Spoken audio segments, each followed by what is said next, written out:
in, that means you're feeling the vibe. The bell rung, you already been subscribed. Right now, the queen, she on live. Please pull over the whip, no phoning when you drive. Dope Soul sporting with the talk. First lady from New York, Brooklyn. All my people, you rocking with the chat. Hit that. The like button would tell me where you at. You know, step from the MBK. Born and raised up MBK. Hey, real lady, where she holding it down. No matter way how you feel, she gon' greet you with a smile.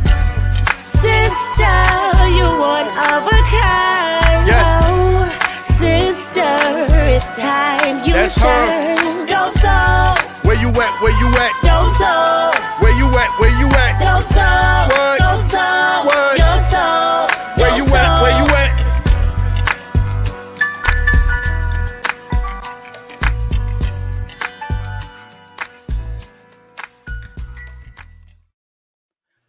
Hello, Knick family. Welcome to Dope Soul Sports Talk and the Just Knickin' It Weekly Show. I'm your host, Stephanie, a.k.a. Queen, and as always, we have a lot to talk about tonight. We've had a few days. I don't even think it's been a week, right? Just a few days to kind of process the trade. So we'll start with that, now that everyone's calmed down a little bit and, read the articles and listened to other content creators like I did, particularly the Minnesota content creators. We get a chance to kind of now talk about how we feel about the trade. We're going to talk all things, Cat, what does he bring to the team? Do we have any concerns about him being on the team? I'm interested in, or what I've asked myself is, I believe Cat has a higher ceiling than Julius Randle. But when you look at how both of them have played up to this point in their career, you could say it's even. Or you can argue it's even. But Cat does have another level he can go to, in my opinion. Some things he needs to shore up a little bit.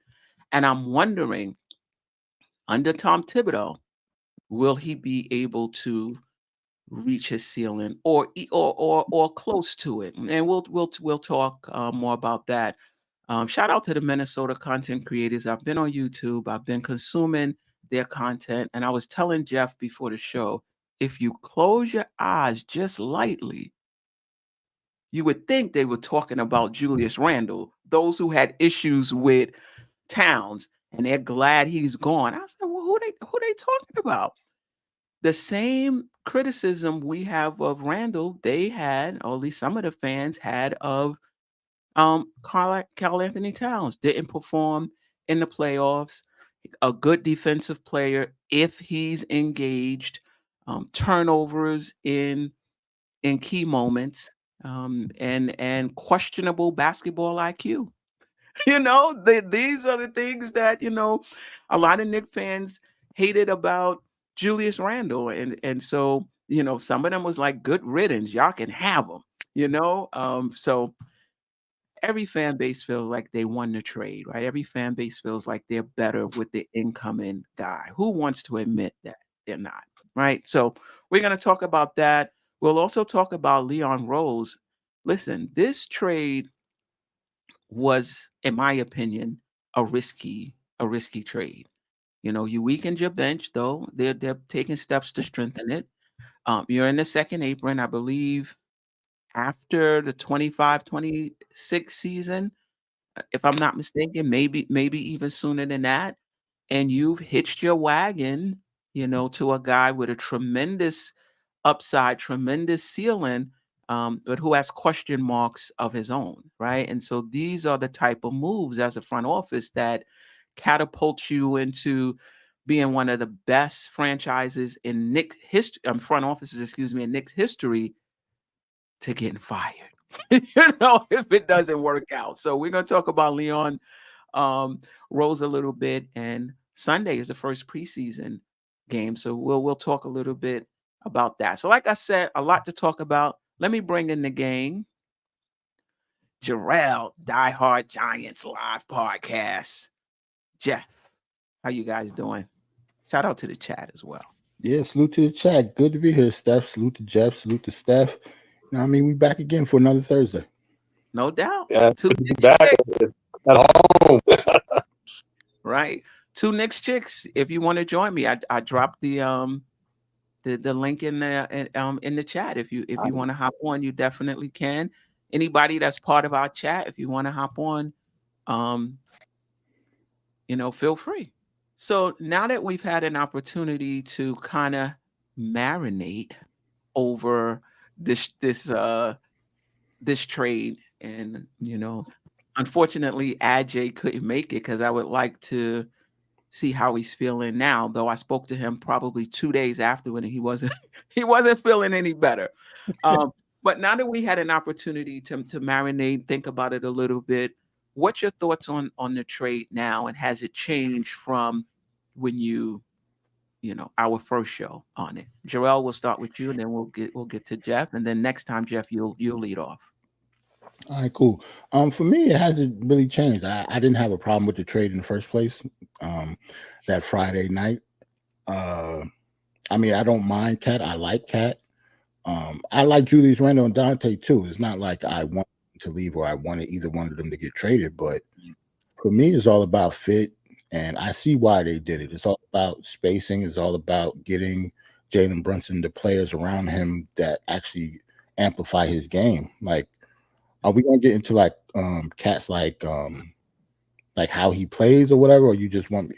No, we're gonna get into Okay. So I'm not going to say how he plays yet, but let's just say for me with the trade, I like the trade. Is a I don't want to say perfect fit because we haven't seen it yet, but theoretically it is a perfect fit for our roster, and it's a perfect fit for Jalen Brunson. Yeah. Geoff? Yeah, I'm a fan of the move. I think back to the Carmelo Anthony era, and how the front office really failed to put the right players around Carmelo Anthony. And Carmelo Anthony had great seasons some great seasons when he was a Knick. He had some not so great ones too with injury and so forth. But he won a scoring title when he was here, which not very many Knicks have done. So he had. Geoff, you getting choppy and you cutting out. Yeah, I think my internet is not very good right now. All right, I put on echo. I may have to try it again, Geoff. Or go out and come back in. I may. Let me try it one more time, and if it doesn't work, I'll go out and come back. Okay. But we never put the right players around him, and I really feel like this front office, their focus has been Jalen Brunson is our star. Let's get the pieces that fit best around Jalen Brunson and see if we can win a championship that way. And the thing that I like about it is in my opinion, and we'll get more into it later, it's a lot of the same things that the last two NBA championships have been successful with. When you look at what Boston did last year and how that team was built, a lot of similarities in my opinion. When you look at the way the Nuggets team was built, a lot of similarities in my opinion. And so if that is the winning formula for the modern NBA, I think we're closer to reaching that formula with the roster the way it is now than the roster the way it was a week ago.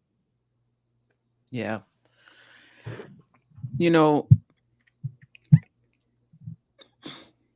I like the trade, for all of the reasons both of you have said. And I wasn't really thinking like this until watching the offense with Hartenstein. And that's what made me really fall in love with, what you're able to do when you have five guys that can handle the ball. And Hartenstein has nowhere to range that Karl Anthony Towns. Karl Anthony Towns is going to pull the center beyond the 3-point line if they really want to guard him. But there's some concerns that I have. Well, I shouldn't say that. There's some things that Karl Anthony Towns can tune up a little bit to take his game to the next level. And I believe under Thibodeau, he will. And I'll just leave it at that. And if he does that and he begins to approach his ceiling, it's a wrap. It's a wrap, and he's good the way he is. Like you guys said, the fit really helps. But if he shores up some things, tighten it up a little bit, he could be similar to an AD type player. Some would say he's similar to an AD type player now. But if he tighten up, and this is mostly on the defensive end, it changes, it changes a lot. So yeah, we shall see. Let's just do a little comparison before we get specifically into Cat. What did we gain over Randall with the trade for Cat, and what did we lose over Randall with the trade for Cat? Geoff? Well, shooting efficiency, I think, is the clear answer for what we gained. And he's a true 7-footer. Yeah, you echoing. And come back in. Okay. All right, but Jerrell, you want to take the question while Geoff is coming back in? Sure, I can go out. Yeah, but what we gained was obviously shooting. Like the holy grail for shooting is what 50, 40, 90, right? Mm-hmm. Well, Cat last year was 50, 40, 87. So he was 3 percentage points behind that 90 on the free throw line, but he's a good shooter. Self-proclaimed best big man shooter of all time. He's 7 foot. We gained length. He's had his best defensive years under Tom Thibodeau. I don't know about the last few years since Tom Thibodeau hasn't been there. He hasn't been the defender that he was when he was younger. He's been like the injuries has been piling up for the past 4 or 5 years. But Cat is a very, very talented big man. He's a 3-level scorer. It's not just about shooting. He can score in the post and he can score in the mid. So we get another 3-level scorer. I think Julius Randle was a 3-level scorer too. Cat will just be doing it, with a little more efficient numbers, or maybe a lot more efficient depending on how our offense goes. Right. What we lose with Julius Randle, I don't know. They both kind of rebound the same. Cat is a better rim protector, but he's not the best. He's not better than Mitch when it comes to rim protection. Right. Julius Randle was a leader. He always came into the gym, so that was a big factor. He was a leader on this team before Jalen Brunson got here.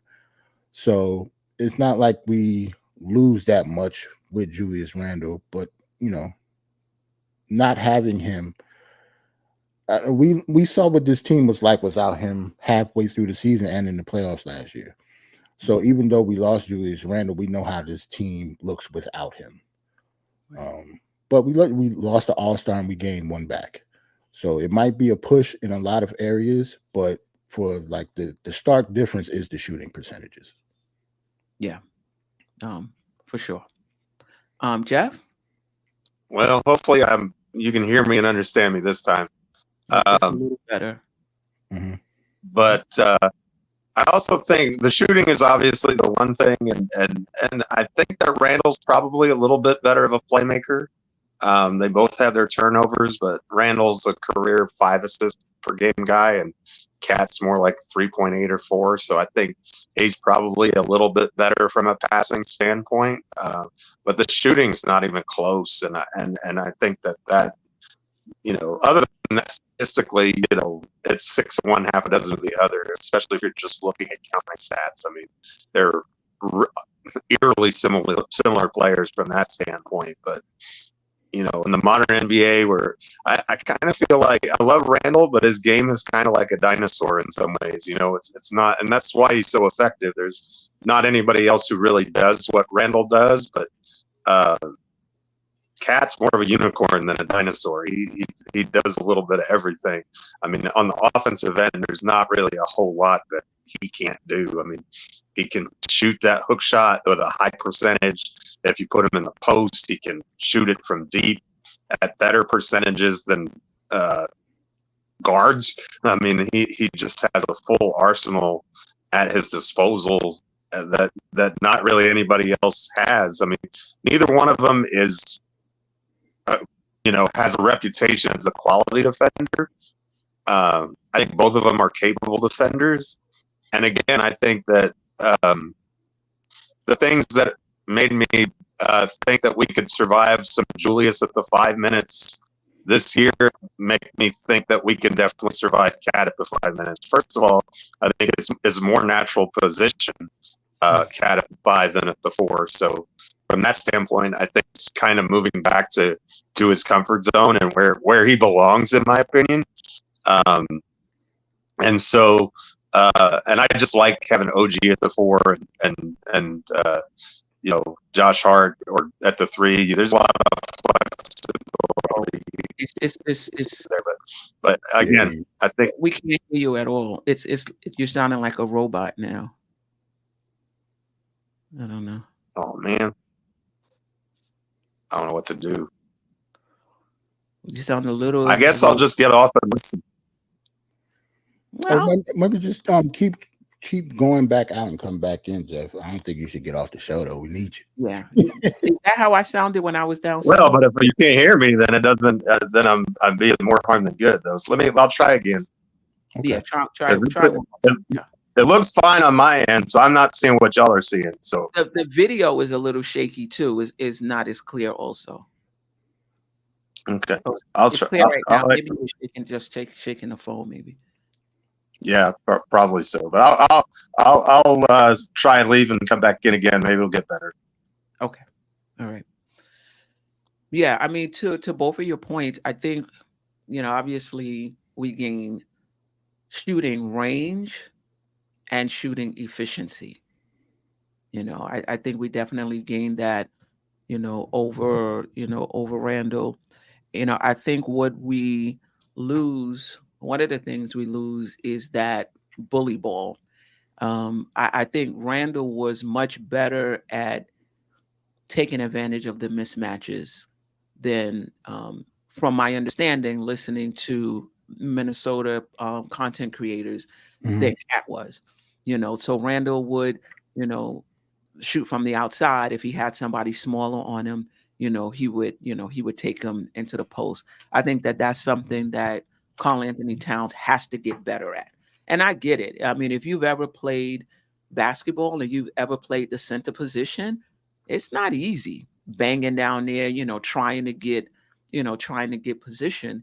And if you're a really good shooter and you have somebody that's small on you, you just feel like I could shoot over the top. Right.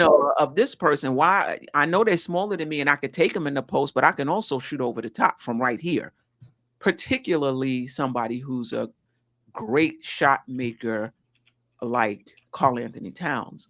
But what taking a smaller guy into the post does is, one, it gives you an opportunity to get to the free throw line more and increase your free throw rate. Chances are you'll probably draw a double team if you're that much taller than the guy. And then that opens up to the defender. And then that opens up shots for others. So that's something that I would like to see Towns get better at. Take advantage of the mismatches. I'm not asking him to shoot less threes. You do not want to take away something somebody does well and stick them in the post and just make them a low post scorer because they're 7 feet tall. Like that just defeats the purpose of bringing him here. But I do want him to take advantage of the mismatches when they switch and they say, oh, we could just put a smaller guy on him. He's not going to play down in the post. On those switches, bring him right down to the post because he has a post game. Actual moves, not just bullying somebody, out the way. He actually has post up moves. And so I would like to see, more of that. I don't think we lose much defensively. He's a very good defensive rebounder. And I think playing the 5 position will also get some more blocks. I think defensively, Randall obviously is a better defender in space when engaged and he chooses to do it, right? Cat can also be a good defender. He was very good against the Joker in the Western Conference semifinals. Very good. Yep. I meant to bring the I don't even know if I put it in our chat. If not, I will. But on Twitter, there was a post the Joker did not shoot very well, to say the least, the possessions he was guarded by Karl Anthony Towns. So we know he has it in him. But similar to Randall, it's one, how much can we expect defensively given the usage rate? Number two, how much will they choose to play defense? You know, even if, I mean, you think about Kobe Bryant and these greats, you know, may continue to rest in peace. They weren't lockdown defenders on every single possession, not with the offensive load that they had, but they knew the times when they needed to dig in and get a stop during the course of the game, or when they needed to dig in and get a stop in crunch time, right? And I think that's the same thing for Julius Randle, and that's Minnesota's issue now, and the same thing for Cat. Nobody's expecting you to play the, you know, like you played the Joker on every single possession, every single game, no matter who you're playing.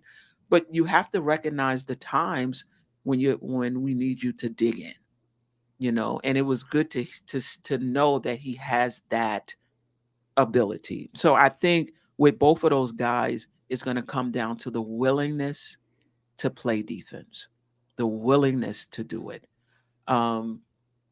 You know, not that they can't. So yeah.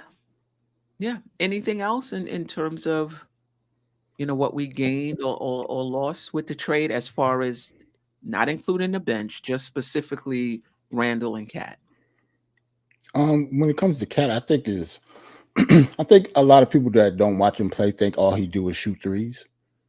And he doesn't really shoot as many threes as a lot of people think he does. Like him and Randall, I think they both matched threes last year. I think like 5 a game. 4.3 or 5.3. Yeah, something like that. It's like 5 point something. And they both was identical. Cat just shoots him better. Yeah. So he is a 3-level scorer. He can go down in the post. He can do mid-range. But like you said, the mismatches are key. Like if he can just work the post all game, that's what he should do. But if we had that same problem with Julius Randle too, when he was the year before that, I think he was shooting like 7 or 8 or 9 threes a game. Like he upped the 3 that's true. point volume the year before, and then, you know, before he got hurt, Julius Randle looked like himself again once he shot less and was taking advantages, you know, down low and in the mid range. So. Cat is a 3-level scorer. He's not just a 3-point shooter. He's not, you know, I don't view him as like Steph Curry. He's not going to just be, you know, behind the arc all the time. He's just tall, and I think he shoots, just because he shoots threes, he's just not a 3-point shooter. Not just. He does more than that. Yeah. No doubt about it. But even if he's just out there with no intention of shooting a 3-point, just stand out there. You have to you have to respect it. And one of the things I noticed, like I said earlier, he's not just at the 3-point line. He's like a foot or two beyond the 3-point line at times, you know, and he can hit that. You know what the thing is though? It's not like he shoot threes on the baseline. On the corners, he's shooting threes like at the top of the key behind the line. Yeah. That's a great point. He's an above the break 3-point shooter for most of his attempts. That's a great point. I didn't think about that. But you're exactly right. That opens up a lot for us. Like I hope people, like, if you haven't watched him play that much, like go into the archives and you know there's tons of tape and highlight reels and stuff like that on Karl Anthony Towns. Like he's a very, very talented big man. Like the way that he shoots and where he shoots from is not really normal. It's like him, KP, maybe those might be the only 2 centers at their size that shoot like that. Like they can shoot from anywhere. It doesn't have to be in the corner. Yeah, in the game right now. Oh, okay. Yeah. In the game right now. For sure. They don't just have to be standing in the corner by themselves. Yeah, sure. That's a good transition. We're going to talk about, you know, Cat specifically now. You know, and Geoff, we'll go to you. I mean, we basically said this. I guess let me reframe the question. Anything other than his shooting that you like about his game? I just like his game in general. I think he's an all-star center. I mean, he's the best 5 we've had in a long time. I mean, just legit the best 5 we've had in a long time. I mean, we were gaga over the things that Isaiah Hartenstein was able to do last year, and rightfully so. He did a good job. Well, think of Cat as Isaiah Hartenstein on steroids. I mean, he's maybe not the level passer that iHeart is, but he can do a lot of things well. Yeah, for sure. You went off, but you came back, Geoff. That's so you came back. Yeah. Okay. Jerrell, anything other It's than gonna be one of those nights, I'm afraid. I see. What was the question, Steph? anything other than his shooting that you like about his game Offensively or just in general? in general? Just versatility. Like I keep saying, like I don't think he's just a shooter. Like I think he's a real 3-level scorer, and I like that about Cat. Like I've seen him post game work, mid range, crossing other centers over with his handle. Like he's not Jalen Brunson out there, but Right. for his position, he's he got a bag compared to most centers in the league. It's just him, Joel Embiid. I forgot to say him when I was talking about the shooters. Joel Embiid shoots like that also. Right. Yeah, like there are centers, and there are centers that do step back threes. There's not that many of those. There's only like 3 or 4 of them in the entire league, and we got one of them. But I think for me, it's just his versatility when it comes to scoring. Yeah. He can also drive to the basket as well. Mm-hmm. Yeah. And he can also bring the ball up. I mean, not that you want him to bring the ball up the court, but I have seen him, advance the ball up the court, in a pinch. Yeah. I mean, to piggyback off of what you said, the shooting and efficiency, the ability to score on all 3 levels. I like the fact that he can rebound and block shots.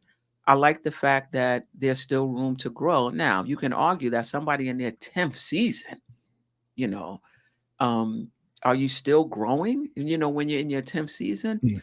But what I'm talking about in terms of growing toward winning a championship and being one of the best 2 players on a championship contending team. I've seen players struggle in the playoffs and get better, playoff after playoff after playoff. So he definitely has room to grow in that regard, as do most of the Knicks. He has room to grow in that regard, and I just don't think he may. Yeah, I mean, we'll get into that, whether or not he needs to take that next step toward his ceiling in order for us to win it. But he does have that. I also like his passing. Now, he's not a playmaker. He's not a point forward in that sense. Like somebody who's going to initiate the offense where Brunson could just be on the weak side for like 2 or 3 possessions at a time while Julius Randle runs the offense. He's not that type of passer. He's not a secondary playmaker. But in the half court itself, he can make every pass. So when he's at the 3-point line and he doesn't shoot and there's cutters, he can hit the cutter. If he happens to go in the post and there's a double team, he can locate the open guy at the 3-point line. And another thing he does is he's very good at the big to big passes. So when Mitchell Robinson comes back and they're in the lineup together, he'll be able to throw lobs to Mitchell Robinson because he did that with Rudy Gobert a lot last season, right? So his passing, we're not losing anything in the half court as far as his passing is concerned, but he's not a secondary playmaker. Mikal Bridges is going to have to take over that role. Actually, Randall was a secondary scorer and playmaker, and that's going to be split on this team. I think Towns becomes the secondary scorer, and I think Mikal Bridges becomes the secondary playmaker. We shall see. Bridges might have it in him. He might take that next step this season and become our secondary scorer. But right now, in terms of how I'm visioning, I think that'll be Towns and Bridges will be the secondary playmaker. So I do like his passing game. If we were happy with Hartenstein's passing and how that opened things up for us, we're going to be super happy with Karl Anthony Towns passing. He is really good in the half court. He can make all the passes in the half court. I don't think we're losing anything. Again, once the offense gets, started, I don't think we're losing anything as far as passing Amen. is concerned. So I do like that about his game. Anything you don't like, and then we'll get to the chat. We haven't forgotten you guys. We'll get to the chat. Anything you don't like about his game or that you wish was better? Geoff, you want to go? I guess I wish he was a little bit stronger on defense, but again, I think he's a perfect fit. So I was always pro Julius Randle, so I'm not, and I like DiVincenzo also. So I still, even losing those two players, getting back Cat is a great fit, and I think that he helps this team reach its ceiling. Jerrell, anything about his game that you don't like or you wish was better? I wouldn't say I don't like it, but I haven't seen him in the pick and roll much because they never really had a point or like an attacking point. Like he's never played with an attacking point guard like that. Right. Like he's played with Jeff Teague, he's played with Michael Conley. None of them are Jalen Brunson though. So I would like to. I don't want to say I don't like his game because he wasn't asked to do that stuff. Mm-hmm. So pick and roll, pick and pop. We'll see how that 2-man game is going. I haven't seen him do like the 2-man game with a guard that much throughout his career. Mm-hmm. Even when like Zach LaVine was there, like he's played with good guards, but they were all either pass first point guards or like shooting guards. Like they weren't, a guard like Jalen Brunson. I'm really intrigued when it comes to them two, how they work together.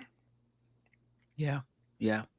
I think I mentioned it already. I think what I would like him to improve on is just the recognition of taking advantage. Mm-hmm. Well, he might even recognize it and just not do it. I would like to see him take more advantage of the mismatches, and I would like him to be more consistent on the defensive end. And I think under Tibbs he will be. Listen, Mitchell Robinson got better under Thibodeau. Isaiah Hartenstein got better under Thibodeau. It's not unreasonable to think that Cat won't get better under Tom Thibodeau. Just hit your spots. Like, we're not even asking you to be a defensive demon. Like, just hit your spots and be where you're supposed to be. Close out the possessions, with a defensive rebound. He's going to be, now I know on offense, he's at the 3-point line, so maybe he doesn't get a lot of offensive rebounds, but on the defensive end, you're right. I don't understand. There should be no problems with you getting a defensive rebound. I know his numbers were down the past 2 years. I do think a lot of that has to do with playing with Rudy Gobert, but on this team, he might get back to his early years of 12 rebounds, 12 rebounds a game, because we're going to need it, It's another big man that had his best years under Tom Thibodeau. Right. So him coming back to us and him coming back to Tibbs, I should say, yeah, I expect big things from Cat, to be honest. I expect him to be better than he was the past few years. Yeah, I do too. Barring injury. Hopefully he can, that injury is a problem also, just like OG.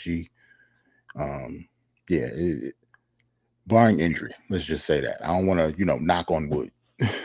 Yeah, I mean, to your point, he's played in 65 games just once in the past 5 seasons. Mm-hmm.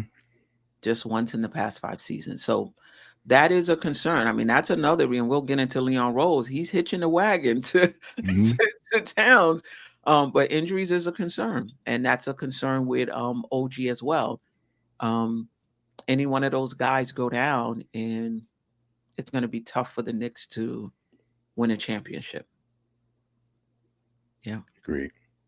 Let's check in with the chat before we get into, as a team, how are we better with Cat? And we've touched on it a little bit. And as a team, how are we worse with Cat, if at all? I don't know if we are worse, but some would argue that we are. So we can discuss that as well. But yeah, let's get to the chat. I got some. I did some, not necessarily about salute to Latrell Sprewell. Knicks are heading to the NBA Finals. Hopefully, that's wishful thinking. I had to start that one. Okay. You know what I'm saying? Yeah, but super chat I'm too. ready, Latrell. Let's go. Definitely go get the Paris super chat. Salute to Paris. We can get to Paris right now. Matter of fact, Cat interview on Shannon Sharp's pod got me excited. He's intelligent, really confident, engaging, with a great basketball acumen. He's special. Yeah, but if you haven't seen it, you know, Cat sat down with Shannon Sharp before the trade. I think it's like a 2-hour, 1.5 to 2 hour video. I forgot how long it was, but I watched it. He's very engaging. I think I always knew that he was. I remember watching Karl Anthony Towns in high school with a microphone and him interviewing people and stuff. Like, this is what he wants to do. Once he retires from basketball, I see him in media. Like, he speaks very well.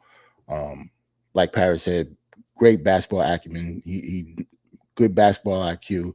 He knows what he's talking about on most things in basketball. So I see him being on, like, you know, TNT on ESPN or somebody or something like that once he retires. One of the things talking about the interview, Jerrell, that I liked, and he was referring to this in college, but it's the same thing he's going to need playing for Tibbs. And he said, you know, at that time, nobody was thinking about stats. Everybody was thinking about winning.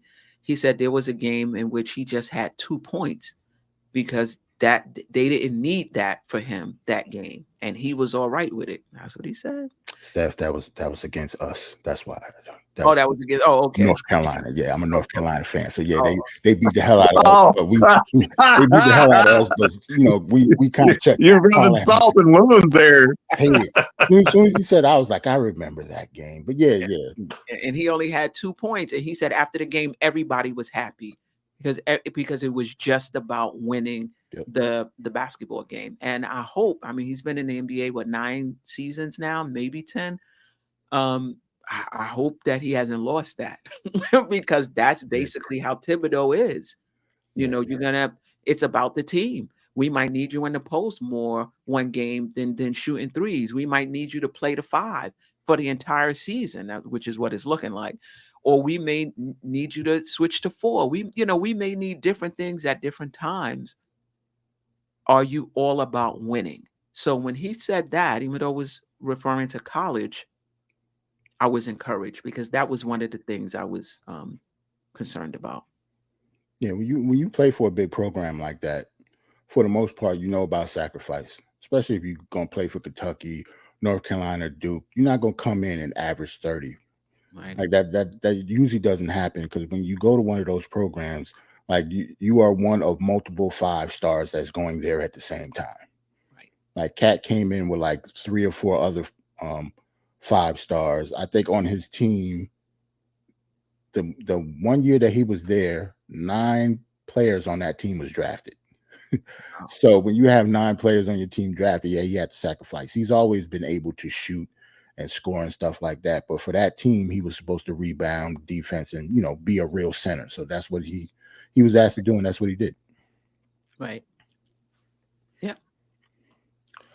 I got A-Train, salute A-Train, and I just put that up there because, you know, AJ is definitely going to read this and he's going to watch this later. He part of the replay game. Yes, he is. So, you know, I hope AJ is feeling fine. You know what I'm saying? That's our brother. I hope he's not too salty because of Dante DiVincenzo.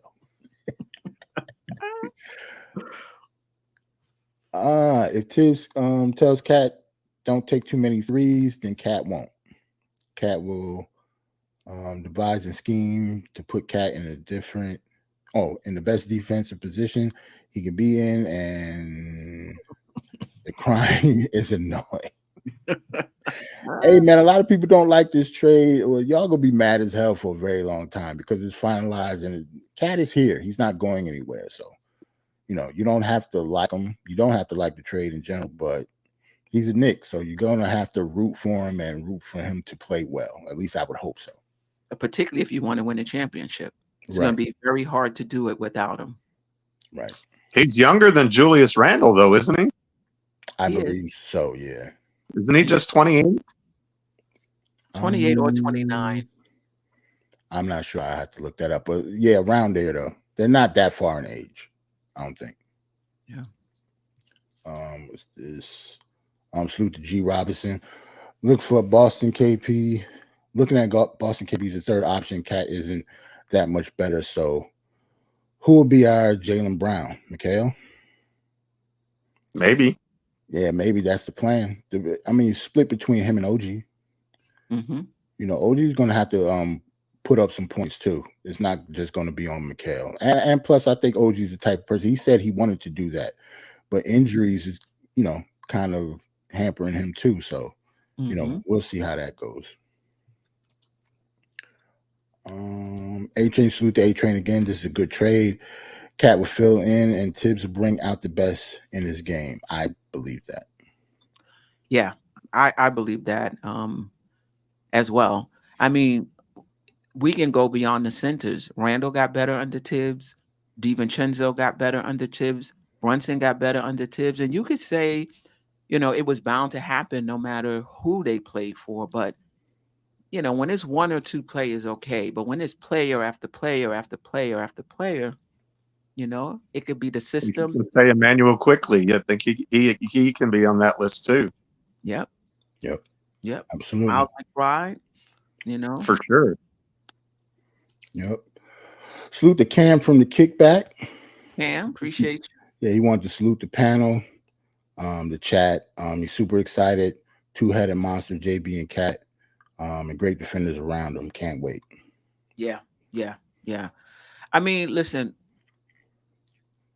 Cat doesn't even have to be a rim protector with the wing stoppers we have. Right. He doesn't have to be. You know, if he is, if we get some block shots, you know, back there, great. But how many players are getting in the lane? We talked about this. Salute to Khalid. Cat shut down Joker last year and gave him buckets. When he's focused and locked in. Now, he turned to a pumpkin in The next series after that. Conference Finals. He didn't shoot well from the field or from the three, like under 15% from three, I want to say, or something like that. Right. But in that series, he put in work, and Anthony Edwards, if I'm not mistaken, in that they were down 20 or 21, in early in the second half. Yep. And who was it? Anthony Edwards only shot for the game 6 of 24 or 6 of 26 or something, you know, something like that. So listen, becoming consistent in the playoffs is not easy. I've seen Paul George struggle. I've seen who else? Embiid still struggling. Though he may have turned the corner against us last year on one leg. Right, on one leg. But I've seen players have to go to the playoffs multiple times before they become consistent playoff performers, right? Which is why I held out hope for Julius Randle and why I also think Towns has an opportunity to get better in the playoffs. Right. Everybody can't be Brunson, you know, come to the playoffs first, you know. And Brunson struggled actually his first time as well, but that was in Dallas. Right. I actually wanted to bring that up too. It's kind of funny how we got Jalen Brunson after he got to the Western Conference Finals. Same thing with Cat. Yeah, that's true. Mikal Bridges was with the finals with the Suns, right? Like he didn't win any. Wasn't Mikal Bridges in the finals too? I think so. I do believe Campaign and Shammy was on that roster too, right? Yes, I think so. So, you know, they got experience. All of them have not championship experience, but all of them have, you know, deep playoff experience, I should say. A-Train again. Some fans were wishing KP was on this team again when he was knocking them down in the playoffs for Boston. Now we have a second chance at another unicorn. Folks are complaining.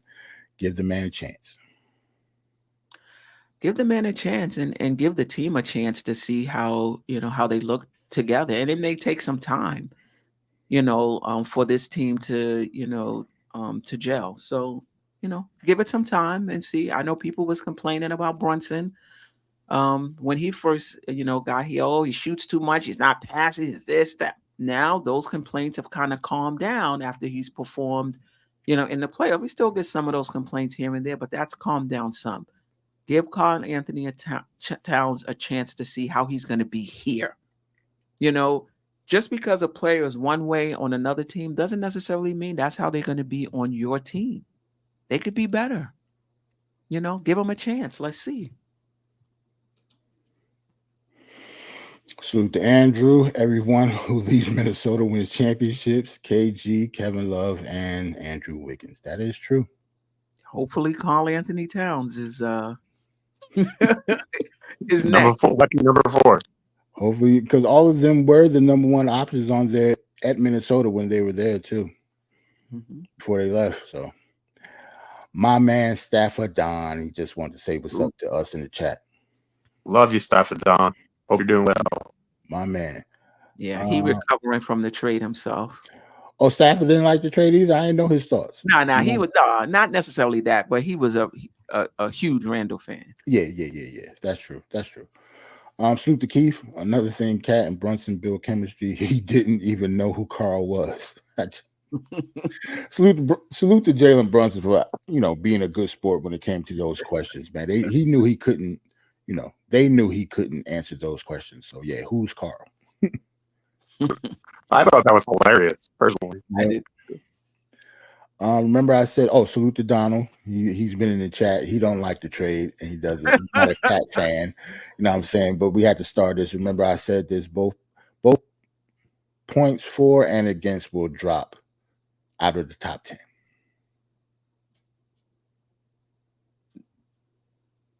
What points for? What points for? Like we was a top 10 defense on offense last year.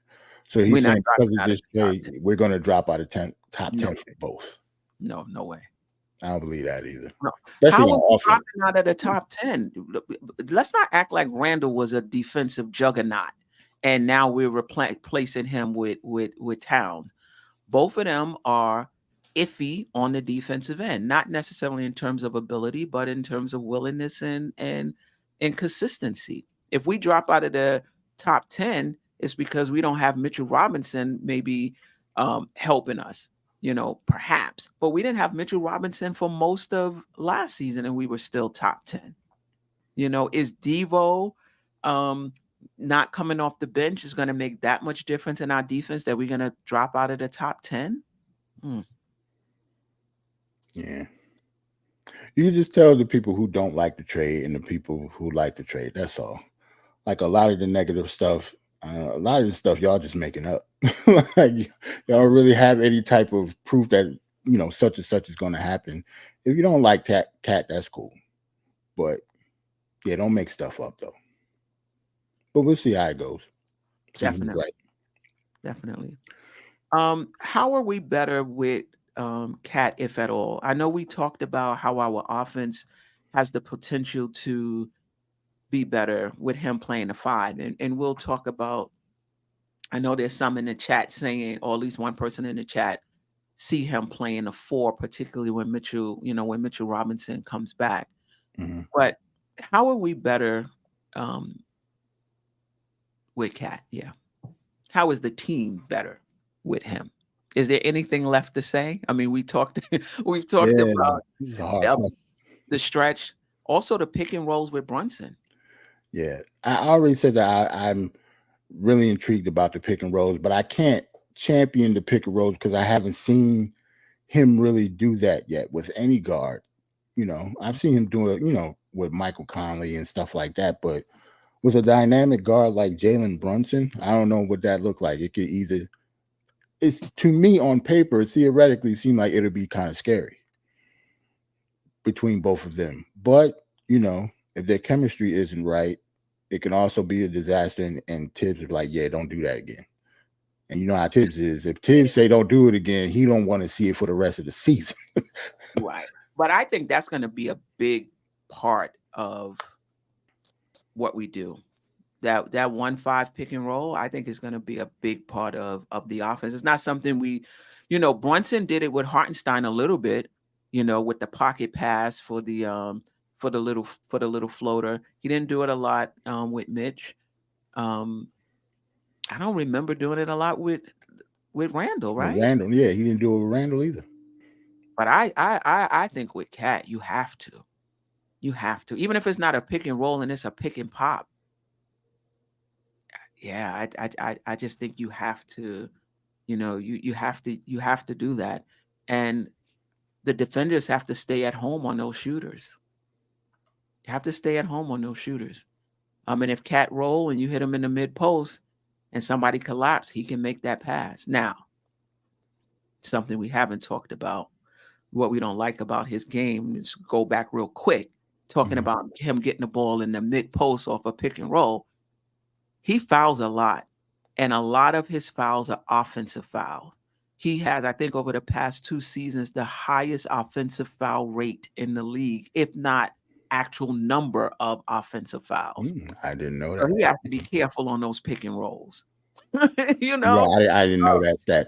That's yeah. good. He fouls a lot, and a lot of his fouls are offensive fouls. So that is something that he's going to have to tune up, get better at, and stop trying to bully, run through guys. Yeah. Geoff, anything you want to add? I know we talked about what he does to our game: pick and roll, stretching, being able to play 5 out. Well, I just actually think that you have lineups with 5 shooters on the floor. Like that's something you can do with 5 guys who can absolutely knock it down from 3. And even if you have Josh Hart in that starting lineup, you can put him in that dunker spot, and he's going to clean up anything that those shooters don't knock down. And the other thing, it goes back to what Jerrell was talking about. Towns is an above-the-break 3-point shooter, which is perfect when you have 2 guys like OG Anunoby and Mikal Bridges, who are best when they're shooting the 3 from the wing. And so you run the floor perfectly and gives Brunson the maximum opportunity to work, whether it's Hart on the floor or somebody else. But I would say it's going to be Hart, but Deuce makes a lot of sense in the starting lineup and Hart in the closing lineup to me. But we'll see how that plays out. I don't think that's going to happen. But just the Knicks had a top 5 offense when they didn't have shooting. Now they have shooting, and you're telling me we're not going to be a top 5 offense? I find that very hard to believe. Is it possible? Absolutely. Do I think it probable? Absolutely not. Yeah, no. I mean, if the offense is in top 5, we just not clicking. Something is not happening. The pieces are there, but it has to come together. That's with any team. New team. It has to come together.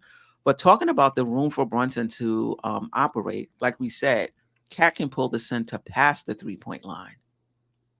Past the 3-point. That is a lot of room for Brunson to operate. And there's also a lot of room for cutters.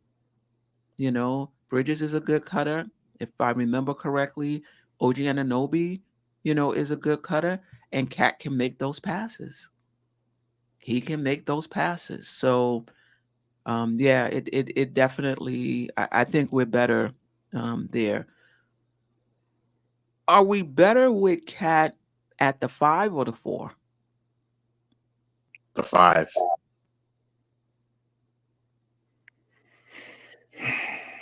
That's a hard question. I'll say the 4 just to go against Geoff. Just because that means you'll be right. I'm just saying because we, a lot of us, have the same ideas. We agree a lot. I'll say the 4, depending on who the 5 is, if that makes sense. Well, what about when Mitch comes back? When Mitch comes back, 4. You'd be better at the 4. Wow. Just because it frees them up more, and I like I like having Twin Towers out there on defense. Yeah. And plus, with him playing the 4 and Rudy Gobert at the 5, they had the number 1 defense in the league last year, I think. They did, but the number 17th offense. Mm. The number 17th Yep. offense. Yep. I see him playing the 5, but I do like having the potential to bring, depending on lineups, being able to bring Mitch in to replace him or to play with him, depending on the scheme and and who we playing. But I think we take away our advantage playing him at the 4 and Mitch at the 5, because you're not playing 5 out then. Mitch's guy can roam a little bit, can crowd, can double. Brunson doesn't have the room to as much room to operate, but that hasn't stopped Brunson before. Don't get me wrong. Right. He's operated in the key in tight spaces. Mm-hmm. But I think for the Knicks to be at their absolute best, it would be Cat at the 5. But I like having that versatility to put him at the 4, Mitch at the 5, to play, have Mitch come in for him. So yeah, that's See, I don't see Robinson on this team for much longer. I don't. I think he's a fungible salary that the Knicks are going to use at some point to get somebody else in here, whether it be wing depth or whatever else that we need, or maybe even just another center. Who's and 2 players for 1, whatever the case may be. I have a feeling Robinson's going to be traded. I don't. This front office didn't draft Robinson. They kept him around. They gave him a good contract because he was the best thing that they had, and it wasn't wise to get rid of him.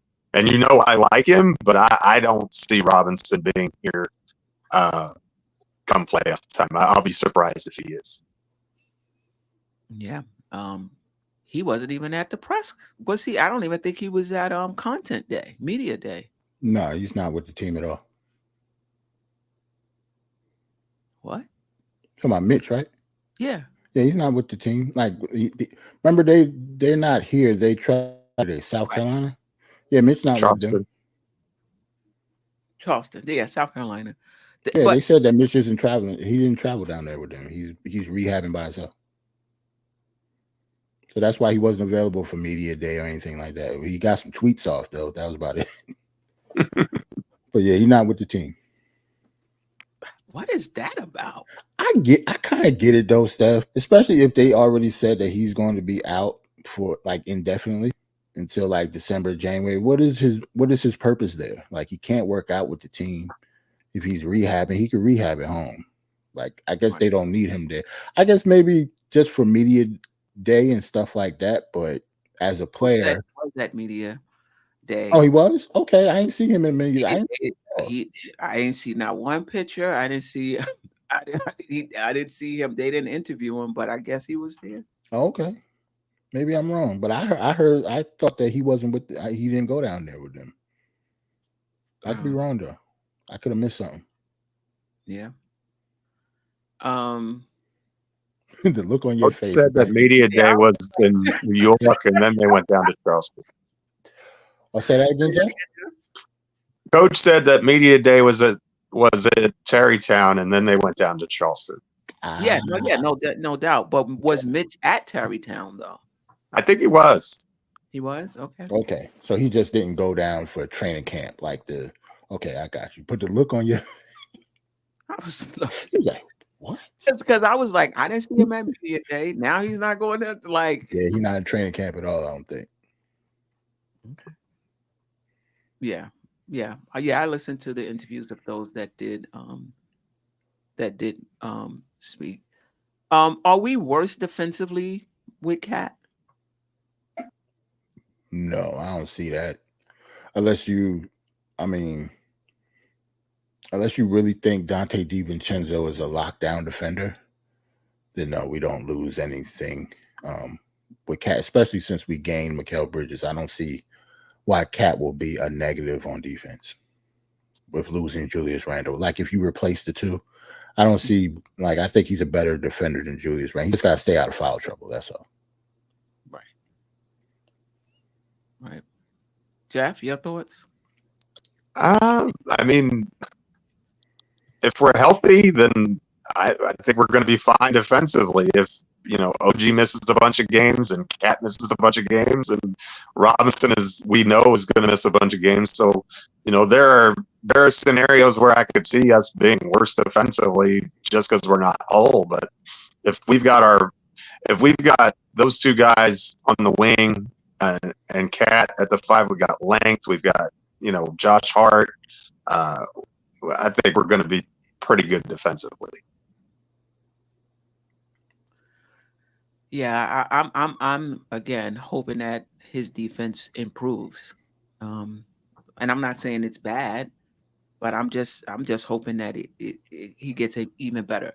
Because listen, on the offensive end, his usage doesn't have to be super high. You got Brunson, you got OG, you got Mikal Bridges. He's gonna, sometimes you're like, oh, his usage is so high. How can you expect him to also dig in on the defensive end?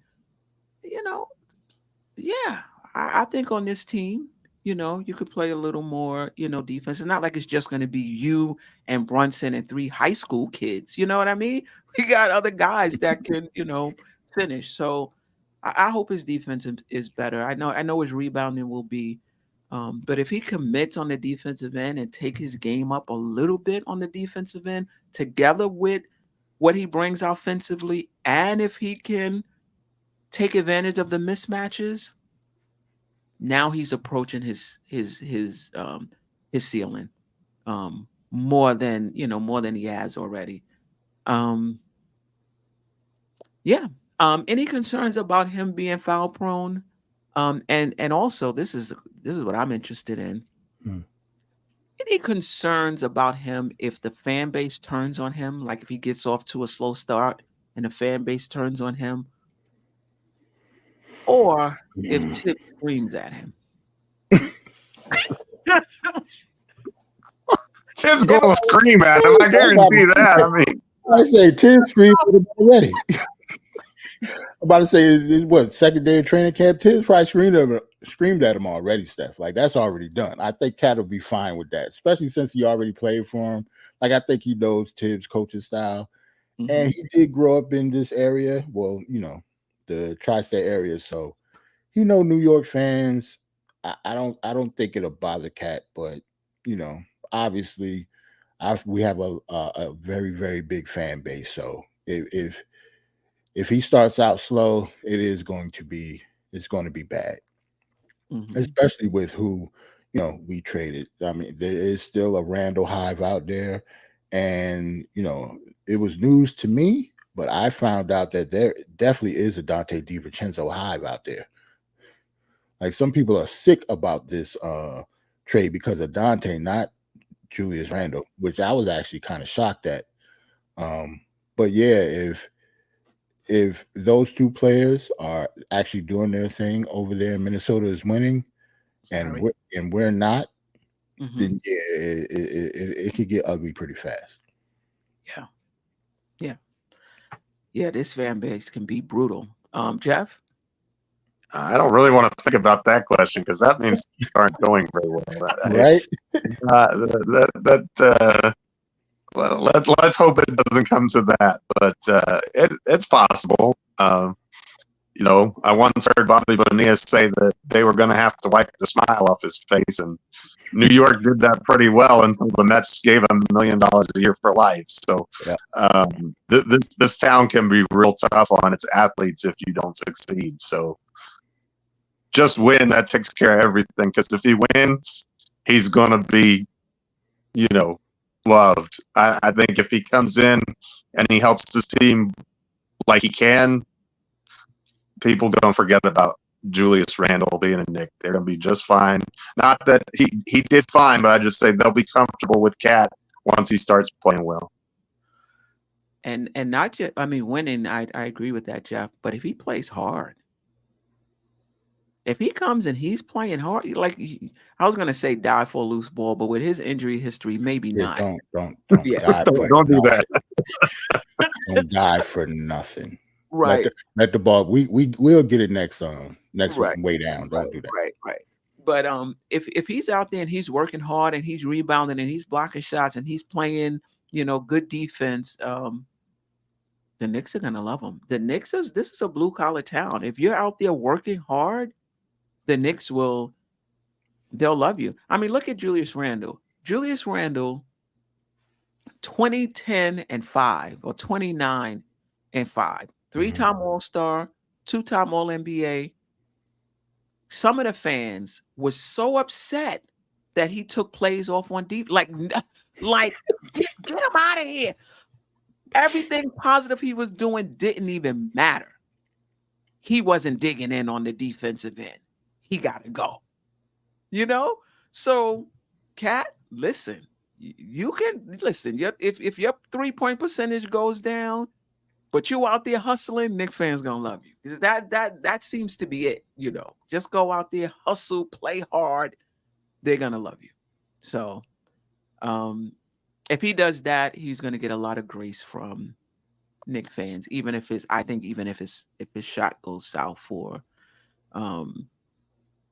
a little bit. Any concerns about him and Tibbs before we kind of move on to Leon Rose? I have a question. Just one question about it. I don't think so. Yeah, okay. You can go ahead, Geoff, because I was going to say no. They was going to be quick. I was going to say, nah, I don't think so. He's a lot older now, more mature. I think, it's a better team. It's a different atmosphere. It's a different environment. I think they'll be fine. Yeah. Yeah, I hope so. I think, apparently they've buried the hatchet and, all is good. But, yeah, all is good when you're not playing for the guy.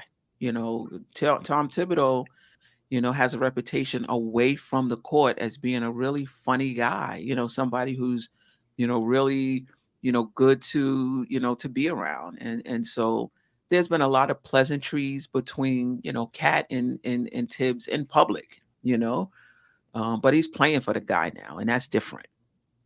That's different. And so it's going to be interesting to see if he has a little PTSD when Tibbs is in practice, as Jerrell said, screaming already. Hopefully the culture that we have built with Brunson and Hart and all these, we have a culture that's already here and already established. And hopefully that helps Towns plug in the way that he needs to plug in. I don't think he's gonna be disruptive. I'm just saying, will him and Thibodeau be cool? Will he buy in? I mean, it's one thing to have somebody go out there and just, I don't really like the coach, but I'm going to come out there, I'm going to do my job. And somebody that's bought in. Like Julius Randle was bought in all the way, Yeah. So it just remains to be seen. People in the chat saying he's a diva. That's not going to work here. I'm not saying he is. I'm not co-signing that. But if he is, it's just not going to work here. And to your point, Geoff, as far as that's concerned, I see him buying into the culture, for sure, and how we do things. And to your point, having guys in here that are already, it's not like a new team. Everybody knows what Tibbs is about. This is our culture. We got one guy who has to come in and fall in line. Right? So, yeah, as far as that's concerned, definitely. All right. Anything else about Cat? Anything else about the trade? All right, let's check in with the chat, and then we're gonna move on to my Leon Rose and his putting his ass on the line.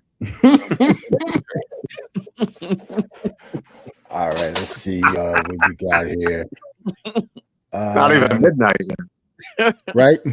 We started with Paris, man. That's a good point. Cat did get into a fight in Philly with Embiid. I think New York will change that soft label. A lot of people don't remember that. I remember that fight like it was yesterday. Him and Embiid, went at it on the court. Usually with those two players, they wouldn't get into a fight, but yeah, they fought on the court before. But yeah. Salute to Geraldine. Salute, Geraldine. First lady Yes. Geraldine. We're gonna miss Randall. I just wanted to put some Randall love up there because a lot of Randall did have a hive up there. Everybody did not dislike him. I was one of those people. I didn't dislike Randall. He put in a lot of hard work with us. And you could tell, he changed his body a couple times, changed his game a couple times throughout the season. He wasn't that much of a 3-point shooter when he came here, and he worked on it. Got away from it a little bit, but yeah, you could tell every year Julius Randle added something new to his game every year that he was here. So you could tell he worked on his game. So he should be celebrated for his time here, even though we didn't win as much as we wanted him to in the playoffs. Right. Salute to Khaled again. Cat is a great person. He fits the culture perfectly, and he don't back down from a challenge. He talked about that in the interview as well, especially when he went to Kentucky and had to, play with other 5 stars as well. He would have rather do that than go somewhere and he was like a big fish in a small pond. He wanted that challenge. Yeah.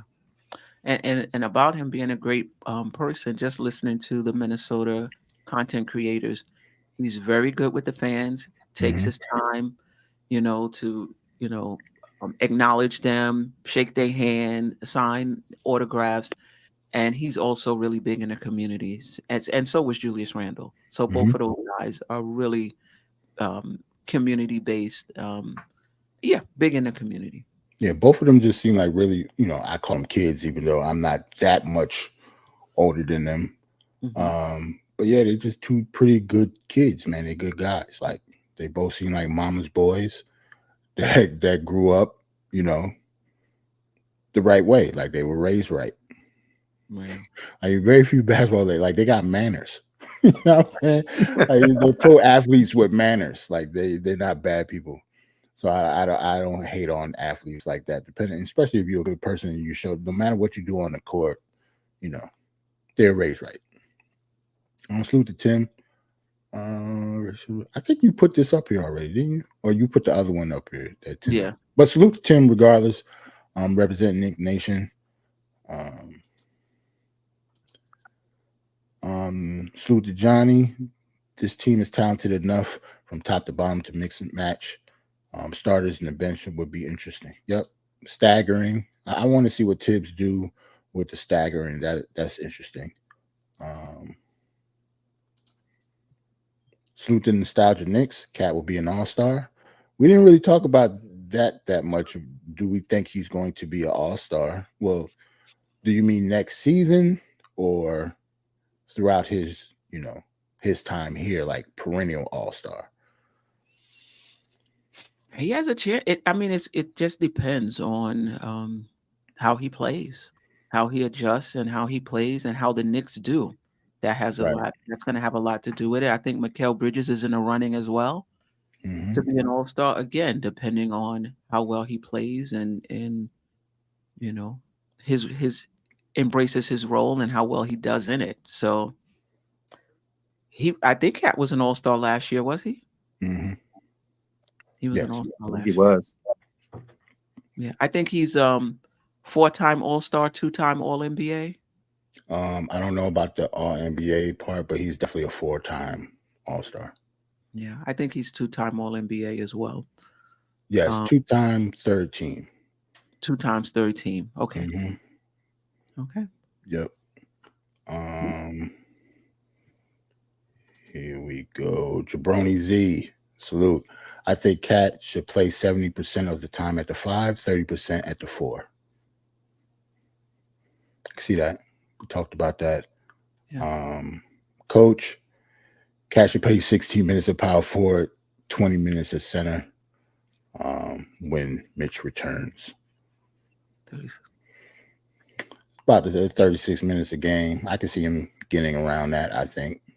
35, 30, between 32 and 35 minutes. Salute the building blocks. Most likely the front office is probably not done improving the team. Let them cook. Yeah, y'all think is another move coming? I think they're trying to move Mitch. Mitch? Yeah. Well, what about anything other than Mitch? I don't know what else is left. No, yeah. Mitch will have to be like the next piece to go down if something happens. If something, If something happens. I don't think. I mean, do you throw Sims in as a filler if you need to? But that, unless you're bringing back a center, that really hurts our center depth. Right. Salute to Julian. That's my guy. Now that we have set the starting five category, I'm excited to see how the shuffling of the bench incorporated into draft picks like Kolick and acquisitions pan out throughout the season. Yeah, we talk about the pick and roll with Brunson. Like Kolick can definitely run a pick and roll. Like I've seen him do all game when he was with Marquette. So he can definitely do that. Do it at the NBA level. That remains to be seen, but he's definitely capable of doing stuff like that. Mm-hmm. Salute the coach again. Cat could uplift almost everyone on the team in one way or another. It's not just the shooting. That man's an all-around game. Yeah, we talked about that too. You know what I do think though, when it comes to Cat, I think we've watched Randall game in and game out. So we see Randall for what he is, and we see Cat at his best. Right. And so, or who we imagine him to be, or we see him at his ceiling. Because we haven't watched him game in and game out. But like I said, when you talk to the Minnesota fans, they say similar things about Cat that we say about Randall. So there's some things he's going to have to clean up. He's foul prone. He turns the ball over in key situations, offensive fouls. Doesn't have a good history of performing in the playoffs, other than in the second, last year in the second round against the Joker. And a lot of them say that his IQ is questionable. And this is what we say about Randall as well. So, he has room to grow. Like you can argue that they play the game differently, but in terms of impact, it's about the same. And in terms of weaknesses, it's similar. Defensive weaknesses as well. The only difference, and this is what I'm banking on, is that Cat has a higher ceiling than Randall. And I'm banking on him raising his level of play and cleaning up some of the things that I just mentioned to help him reach his ceiling. And if he does that, we onto something. Yeah. And it's difficult because we haven't seen him in a Knicks uniform yet, so you can't really. All you can do is go by what you know of the player and then project that into the team. You can't until we actually see him play. That's really all you can do. And as fans, I think it's natural for us to see the best in a player until they show us the opposite. Right. But that's a great point by you, Queen. What are we talked about the Tibbs relationship already? Mm-hmm. But yeah, do we really feel that like he was part of the reason that Tibbs got out of there in Minnesota? Because at the time he was the star player. Like you think he had that type of power in Minnesota? He may have at the time, or is he that type of person to even do that? It's possible. I don't know. No idea. Because obviously we were on the outside, so I wasn't did he go to Minnesota and be like, him or me? Yeah, You to know? me, it seemed like Cat wouldn't be that type of person. I don't see that in him, but I could be completely wrong. Like, I don't know him personally, so. And when I see this comment about Cat bringing about the firing of Tibbs, I don't think it's about him going to the front to Leon Rose, who he does have a relationship with, and so does Tom Thibodeau, and saying it's either him or me. I can't play. It's, to me, you bring about the firing by just not playing well, Right. and the team losing in the first round year after year. You know, if that happens, yeah, the coach is usually the one to go. So I'm not sure, Magellan, if that's what you were referring to, but I can definitely see that if Cat doesn't perform and this team underperforms season after season, absolutely, he's going to get fired. Yeah, but say if Cat was that type of person, though, he does have that type of relationship with Leon Rose to make that happen, to me. But Leon Rose has a good relationship with Tibbs too. That's true. That's true. I just kind of feel like Tibbs and Leon are kind of inexorably tied together in this. Like we've really built a team based upon relationships, and I'm not saying relationships can't fall apart, because they do every day. But I think if one of them goes, the whole house kind of falls apart. Yeah. This actually brings us into, we'll get to the other comments later, brings me into the question I have about Leon Rose and his legacy. As I said in the intro, this trade is a risk, in my opinion, and Leon Rose, traded for a guy who has a significant injury history, right? 65 games just once in the last 5 years. Gave up some depth to get him with Randall and DiVincenzo, gave up salary cap flexibility. Now the Knicks are under the second apron. I thought I read somewhere that they may still be under through the 2025-2026 season. I'm not so sure about that. Somebody correct me, if I'm wrong. But at some point, once Bridges extension kicks in, that flexibility would have been gone anyway. But basically, he locked himself into this team. It's going to be difficult to pivot out, and he locked himself into a team for a player who has similar question marks to Julius Randle. Now, I'm not saying I don't like the trade. I'm just saying that Leon Rose chose to go all in with Cat. And these are the types of moves that either seal your legacy or get you fired. They are. Just your thoughts on Leon Rose's choice to kind of tie his legacy to Cat, it seems like. I mean, to me, it makes kind of perfect sense. Like the two players that he tied himself to, like you said, that could be fireable offenses was Jalen Brunson and Karl Anthony Towns. One he's known since he was a baby. The other one, he was his first client, I believe, when he first came into the league. So, yeah, it's all about relationships. And obviously, Leon Rose, when it comes to his relationships, that's how he prefers his business. Like, it seemed like a lot of stuff is relationship based to me. So, yeah, I think you're right, Steph. Like, he did tie himself to these players, but I think it makes sense though. It makes sense to me. Yeah.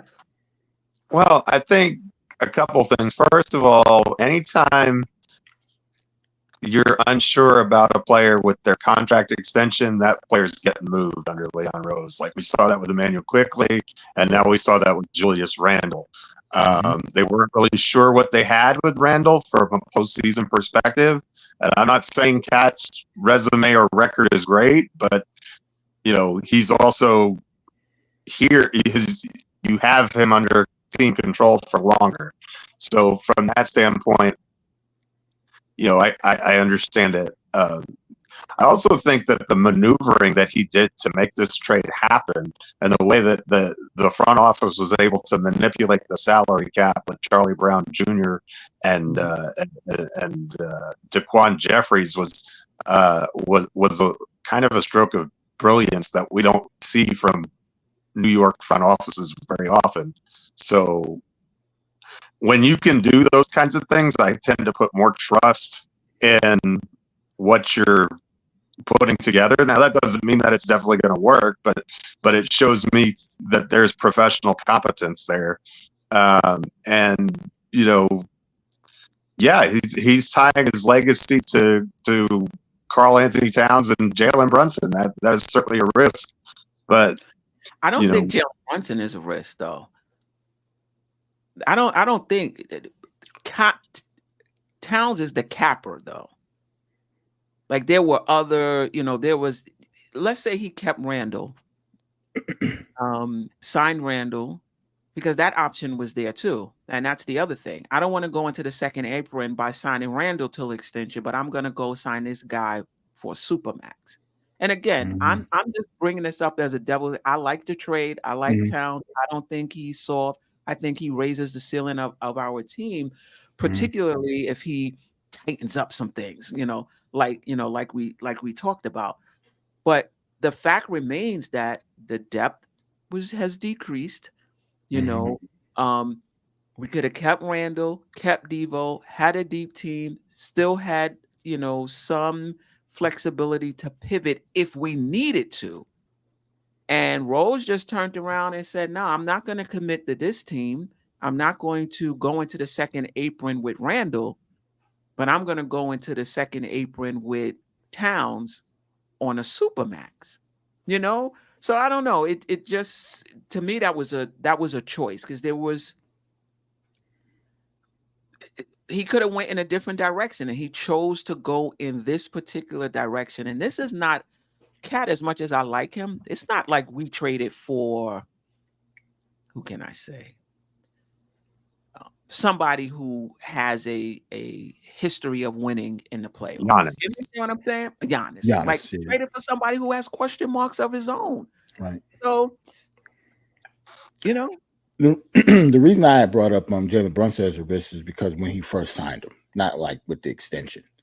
Because when you first signed him, remember we was one of the few people that didn't think that he was overpaid when they signed him. I think he was a risk because of that, because at the time he wasn't even established as a full-blown starter in the NBA because he was behind Luka.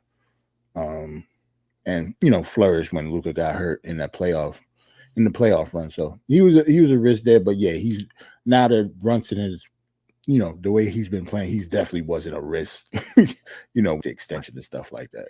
And even when we signed Brunson, though, like we wasn't signing him to finish off our, as the finishing piece. Right, that's true.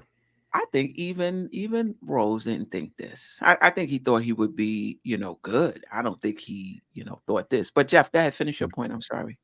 Well, I think you have to view things in totality. I think you have to ask yourself the question, what would you rather have? Would you, and there's not a right or wrong answer to this question necessarily, but this is how I'm going to frame it. Would you rather have Mikal Bridges and Karl Anthony Towns, as your main pieces going forward, or would you rather have Julius Randle and Dante DiVincenzo? And the reason I frame it that way is because you would have still had Mikal Bridges too. Right, but Mikal's going to take a lot of the minutes from Dante DiVincenzo any way you cut it, because they play the same position. I mean, let's be honest here. If you're with the roster that we have, Dante is not going to play a ton of minutes with Mikal in front of him and the other players that we have on this roster. Right, but he would have played 25 minutes though. He would have played 20. He would have played. Who else would we have had on the bench? But him and Hart would have played 20, 25 minutes, or Hart might have even been still in the starting lineup because of the whole Mitch thing. But go ahead. I digress. Go ahead.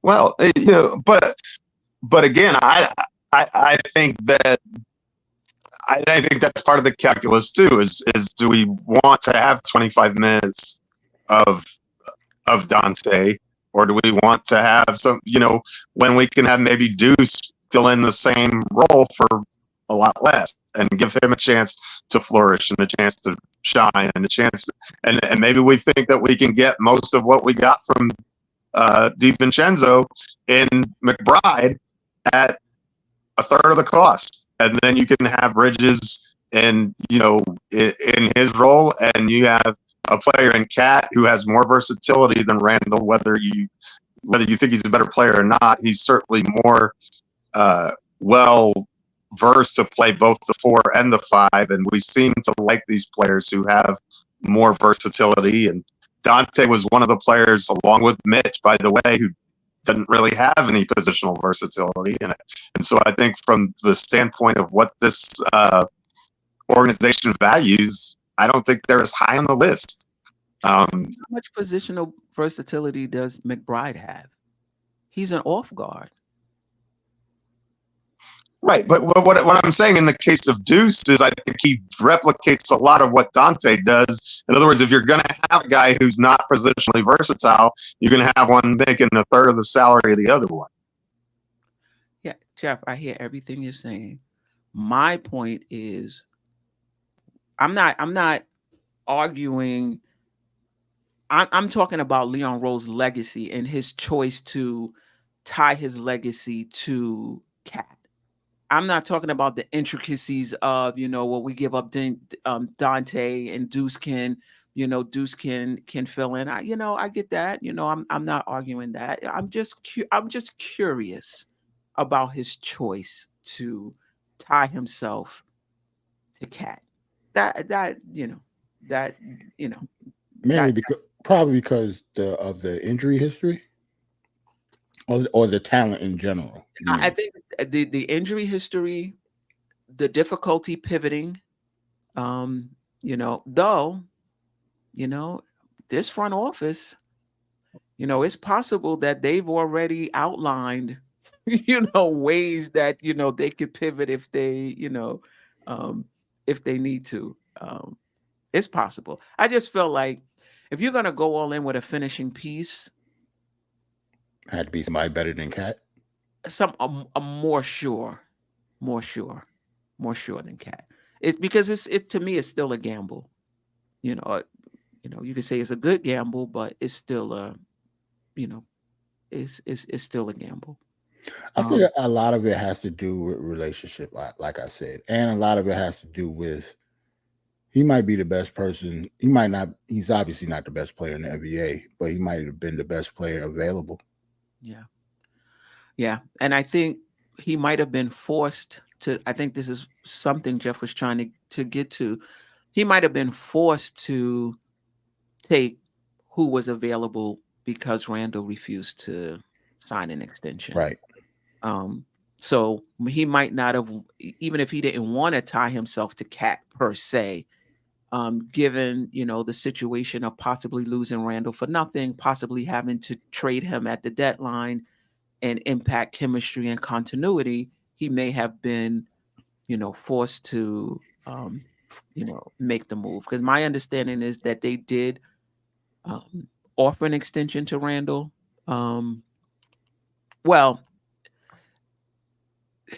They weren't able to come to an agreement. So he had to be offered something to not be able to come to an agreement. Maybe Randall signs the extension. He's still here. And we're having a different conversation. Yeah. I really think they didn't want Julius Randle compared to wanting Cat, though. Say that again? I think they really wanted Cat over Julius Randle. So I think even with the extension, we don't know what they offered him. They still would have took. You might be right. They don't go as hard, but you're right because Fred Cat said they've been calling Minnesota season after season after season, seeing where they are in moving Cat. So yeah, you're right. And they said, and reports said that they've been trying to really do this trade ever since the draft. But they didn't want to give up Dante DiVincenzo. Yeah. I think they wanted them straight. They wanted, to give up, Julius Randle and Mitch. or maybe Julius Randle with draft picks, but obviously the draft picks, dried up after the Mikal Bridges trade, so they had to give up Dante DiVincenzo in order to make that work. So I think they really wanted Cat. No, they did. They did. I just wonder if they would have went as hard had Randall signed the extension. But yeah, you're right. You're right. Well, I think it was a cascade of things. I think losing Hartenstein for nothing, Mitch's injury. Yeah, I think all of those things kind of played into that as well. Yep. We ain't talk about that. You're absolutely right. It was a big snowball effect. Yeah. Definitely right. Yeah. And, even with Randall, we still have a center problem. Like we were talking about having to go 5 out with Randall at, Randall at center. Shoot, before this, we was talking about having a center problem even when Mitch was here or Mitch was healthy. We were still talking about, replacing him with like a full-blown starter that can, help us out on the offensive end. So, yeah.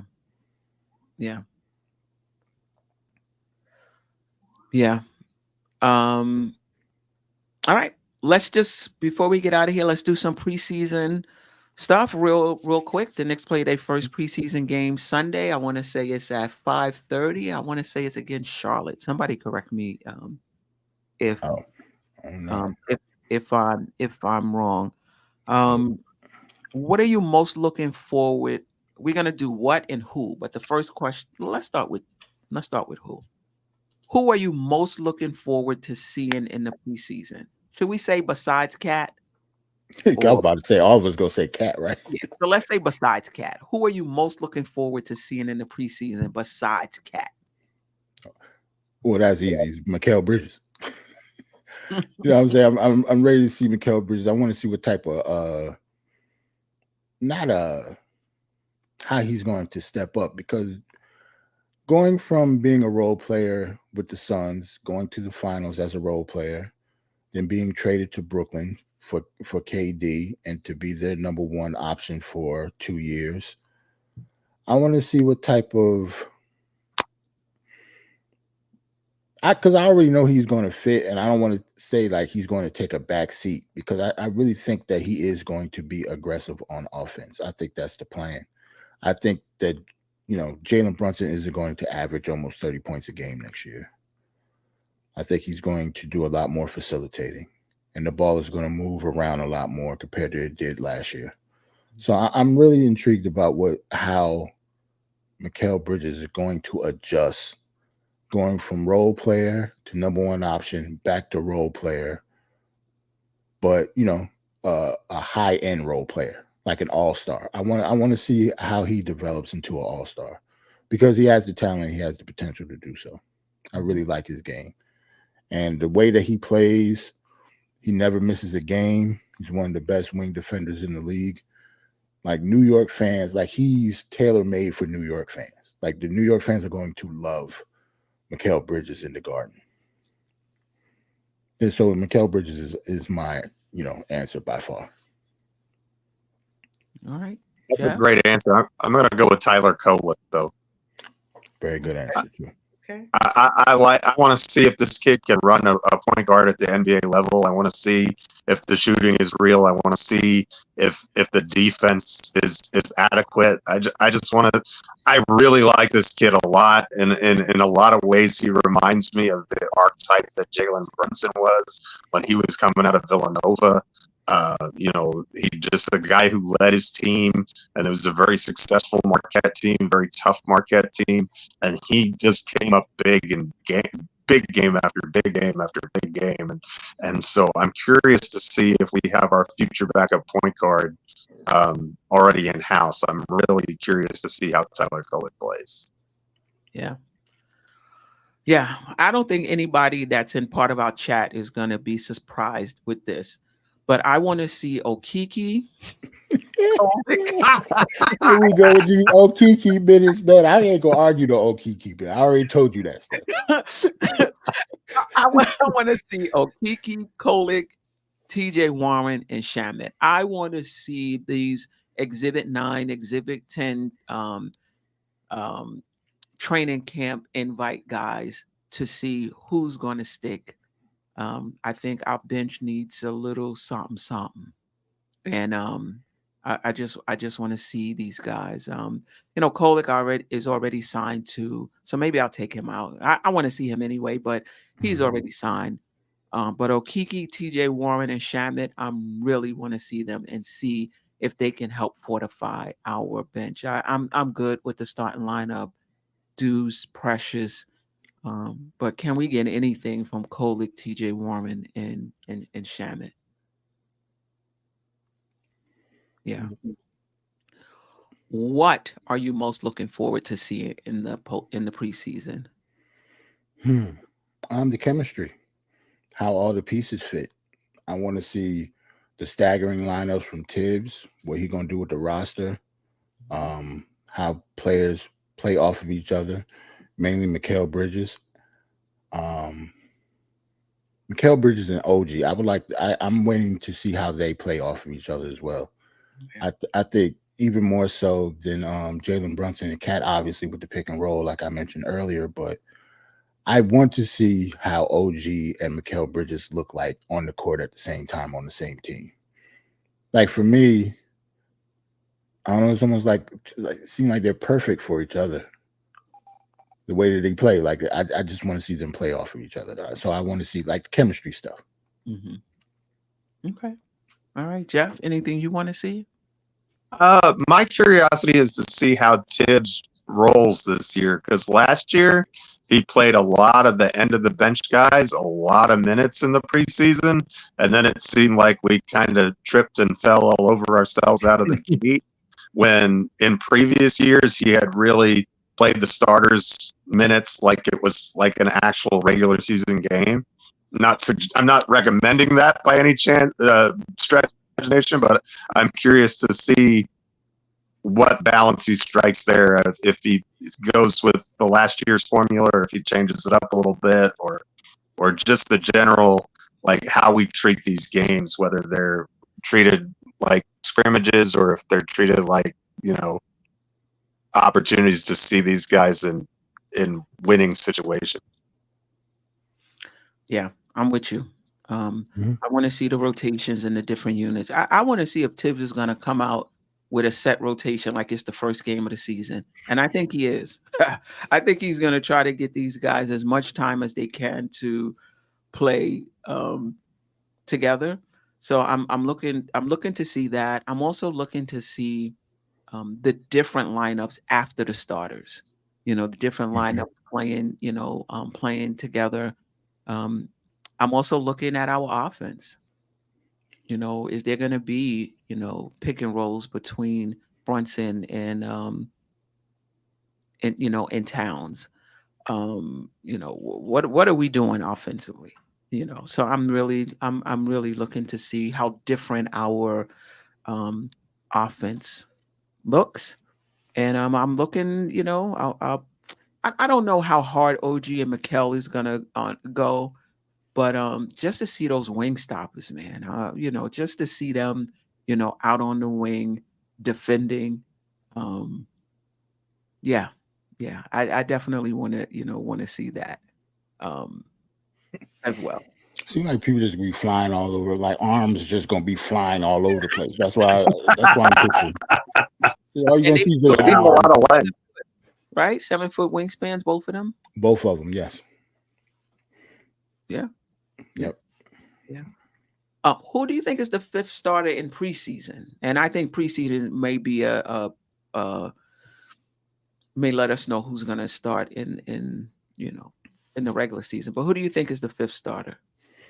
I still say Josh Hart, but it could possibly be Deuce as well, because I could see Tibbs trying to start Deuce at the 2, just to have Josh Hart come off the bench and do what he do. So either one of those, but my number one prize starter is Josh Hart. Yeah. That's preseason. Let it be Precious. Okay. Yeah, I think. Precious. Yeah, I think if you start McBride, that's a real 5 out. unit if Mhm. if you start McBride, but you do give up some rebounding.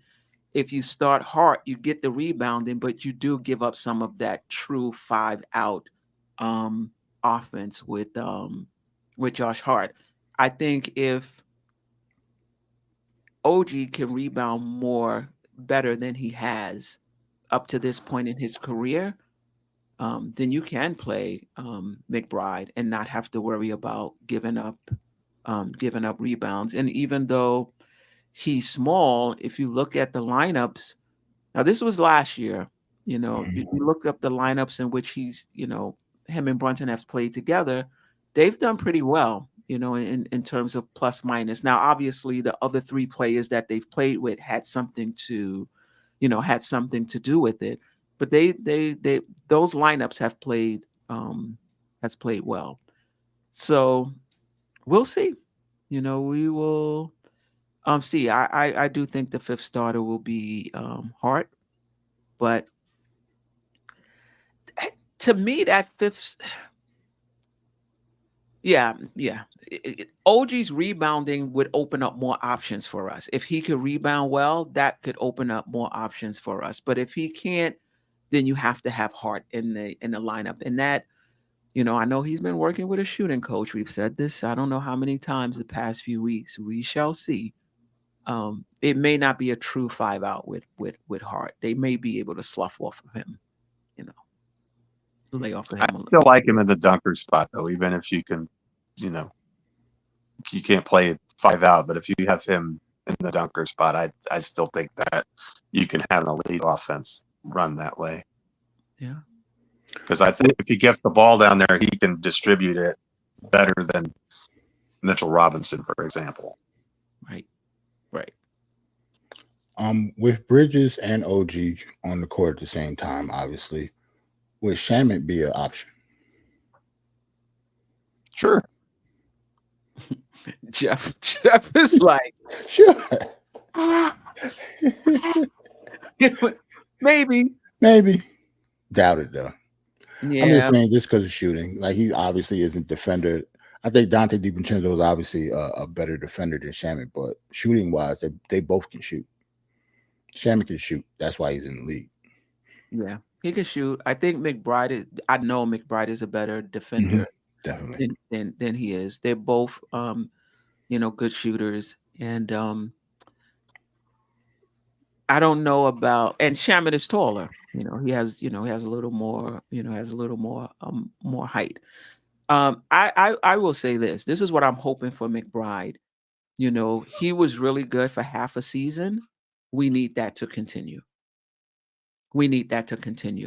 And this is no shade to Kolek or McBride, but just me personally, on a championship contending team, I will always look to give the nod to the vet who's been around, who's played in playoff games, who knows what it's about.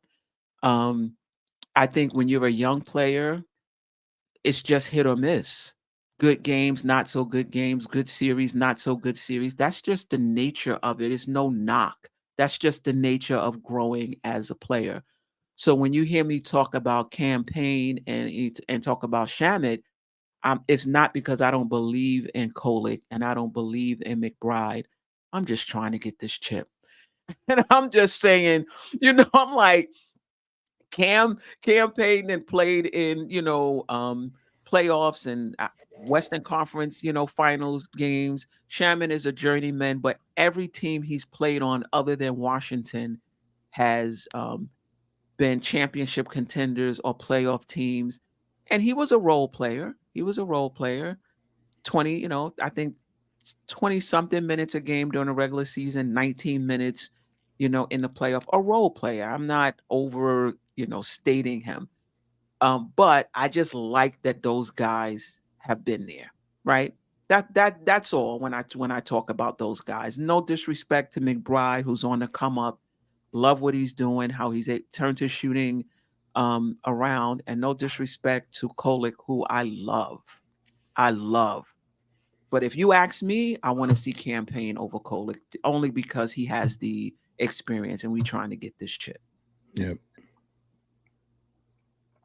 You know what? If McBride doesn't have it, you'll see campaign. I think that's one of the reasons he's on the roster. I mean, I think that's a great point. Yeah, that's a great, and the good thing is with McBride and Kolick, the good thing is we have insurance. If Tibbs decides that he wants to go with them and they don't play well, at least you do have a Kolick, a campaign or a Shamet on the bench that you could bring in. Something that, last year we was just out there naked. Like we didn't really have, much backup. So yeah. So I think that's all I got. We talked about who we're looking forward to seeing, what we're looking forward to seeing, who we think is the fifth starter. Does Tibbs set his rotation from the gate or tinkers a bit? I think he sets the rotation from the very first possession. I think it's something he's always done until last season, coming off of FIBA. That was the first time he didn't start his rotations. Any thoughts on that? Knowing Tibbs, you probably right, Steph.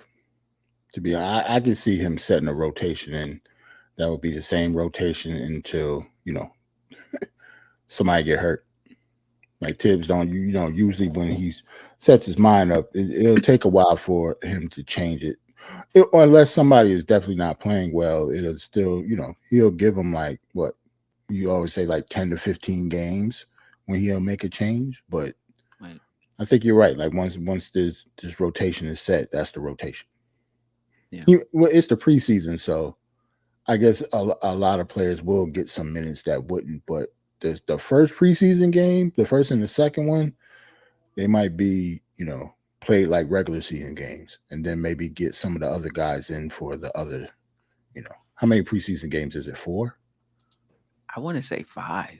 Well, hold on. 1, 2, 3, 4, 5. You're right. And we do play Charlotte on Sunday.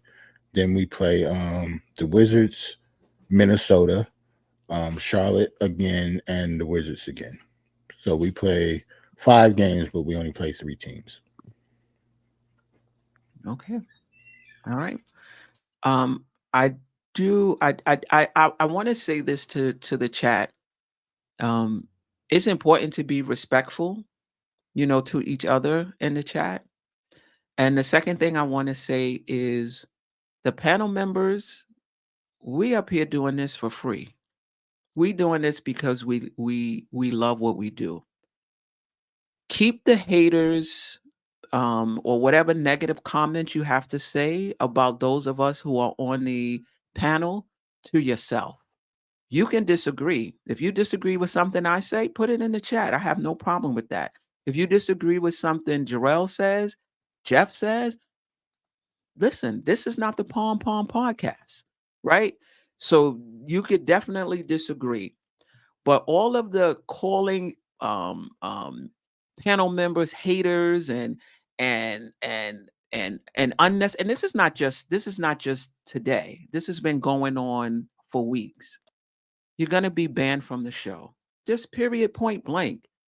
Find a way to say what you have to say without calling people haters or you don't know what you're talking about. Or keep all of that to yourself.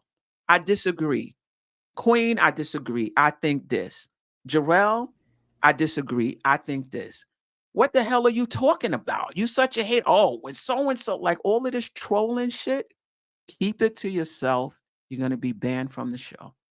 That's just how it's going to be moving forward. And be respectful to each other as well. Come on. You could disagree without being disagreeable. All right. Anyway, well, do we want to go to the chat a little bit and then last words and we out of here? But the chat was moving so fast, I stopped starting stuff. Oh, okay. Like, Okay. we got a lot of people in here. Matter of fact, let me get on my best AJ impressions. That like hit the like button. Like we haven't talked about hitting the like button. 162. At one point, we had over 200. So definitely hit the like button. Knicks 100 or GM, sham it off and on like anybody else. I hear you. This is the comments I'm talking about. Disagree, you disagree. That is why he's consistently traded. Appreciate that. Good point.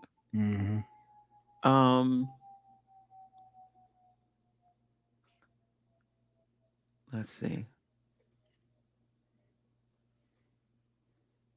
McBride will back up Bridges. Yeah, that's getting a lot of play. Knicks 100 to GM. I didn't know that was you. Deuce is a bench player.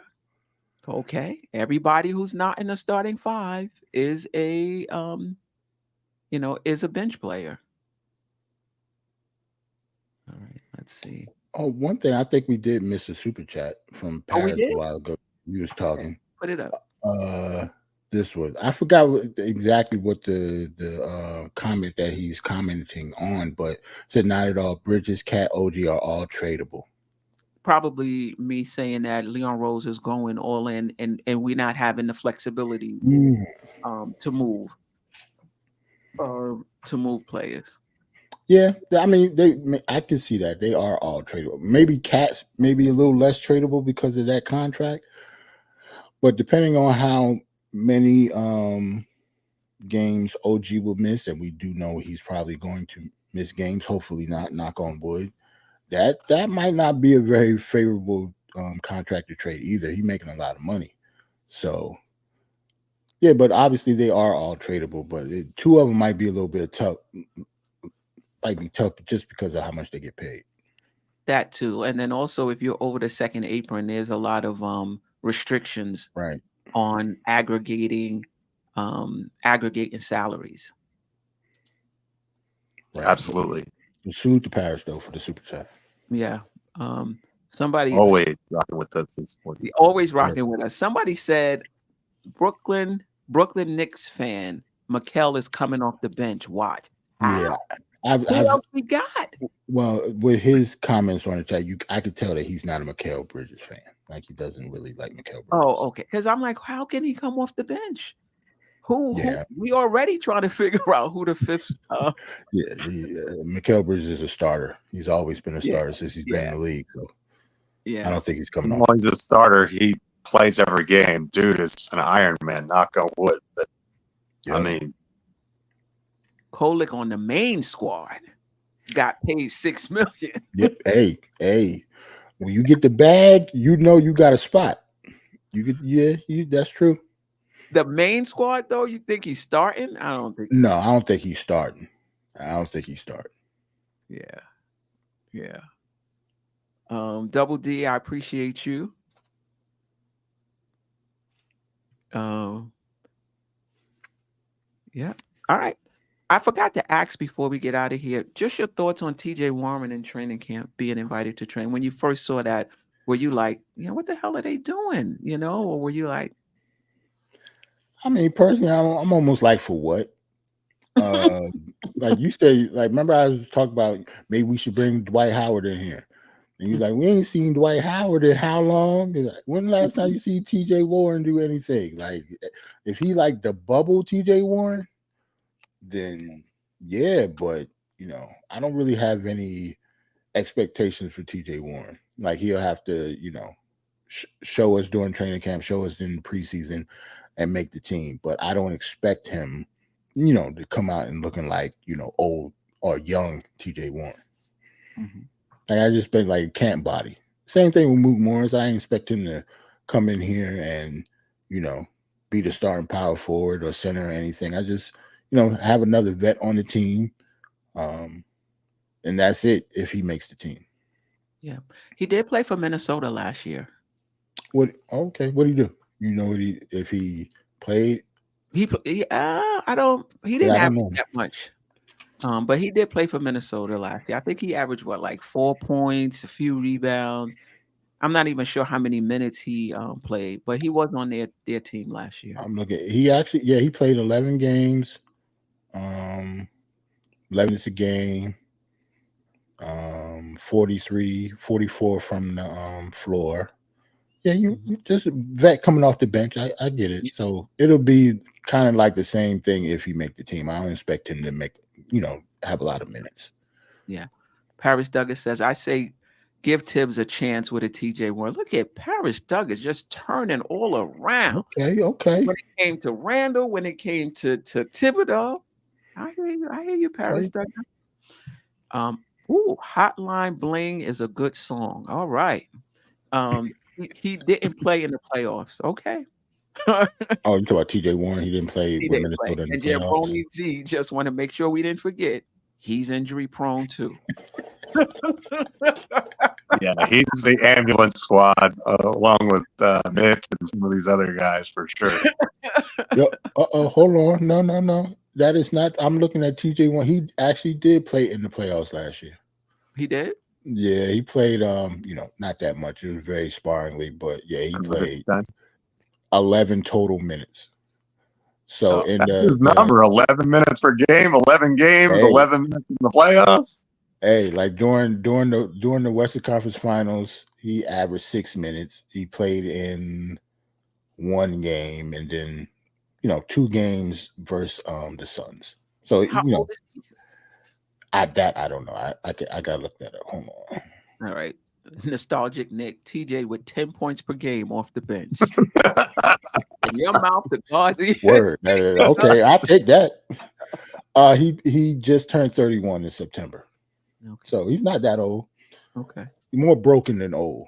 Okay. You know what I'm saying? It's difference. Yeah. Someone who's both broken and old, I can definitely relate to that comment. Yes. I'm sliding into both of those categories as we speak, Geoff. Like it's been a rough year so far. I'm getting old, man. I've been there for about 5 or 10 years, so I got you.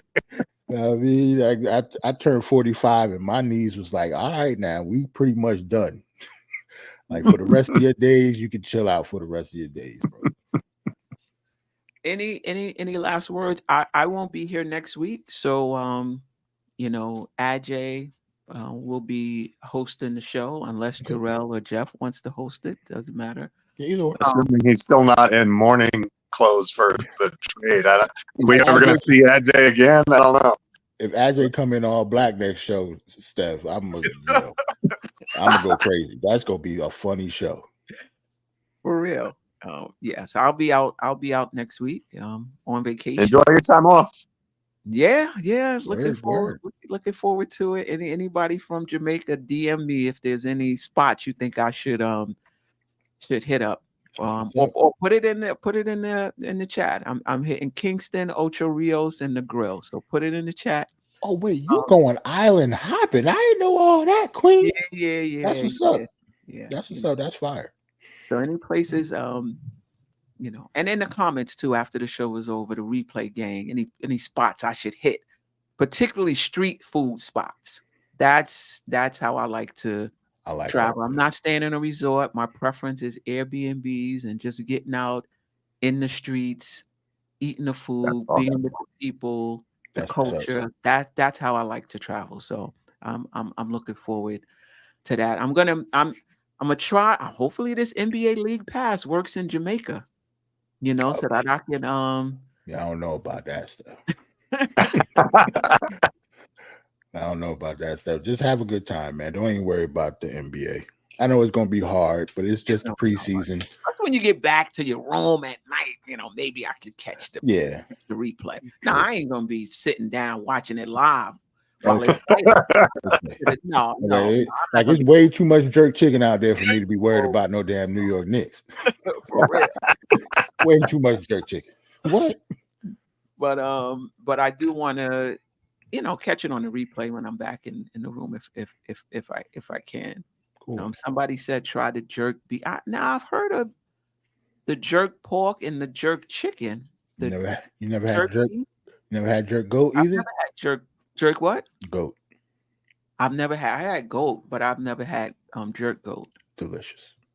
Yeah, I like GOAT. So Jerk GOAT should be queen. Dripmore says NBA league pass works. Dripmore was like, I was out there. No. Dripmore said, I was out there. Yeah, it worked. I might drop a game recap from. Okay. I'm about to say, matter of fact, you don't know how the Wi-Fi service will be where you at, do you? You're right. Because you can still hop on it if you're not out and about, That's chilling. true. You can still come in. Remember, I told you that all I got to do, I can start the show. All you'll just be a box like me or Geoff. Right. You'd be the best box of the bunch. I know, right? I wonder if we're either 1 hour. Jamaica is 1 hour ahead or 1 hour behind. So you're right. It's not gonna be.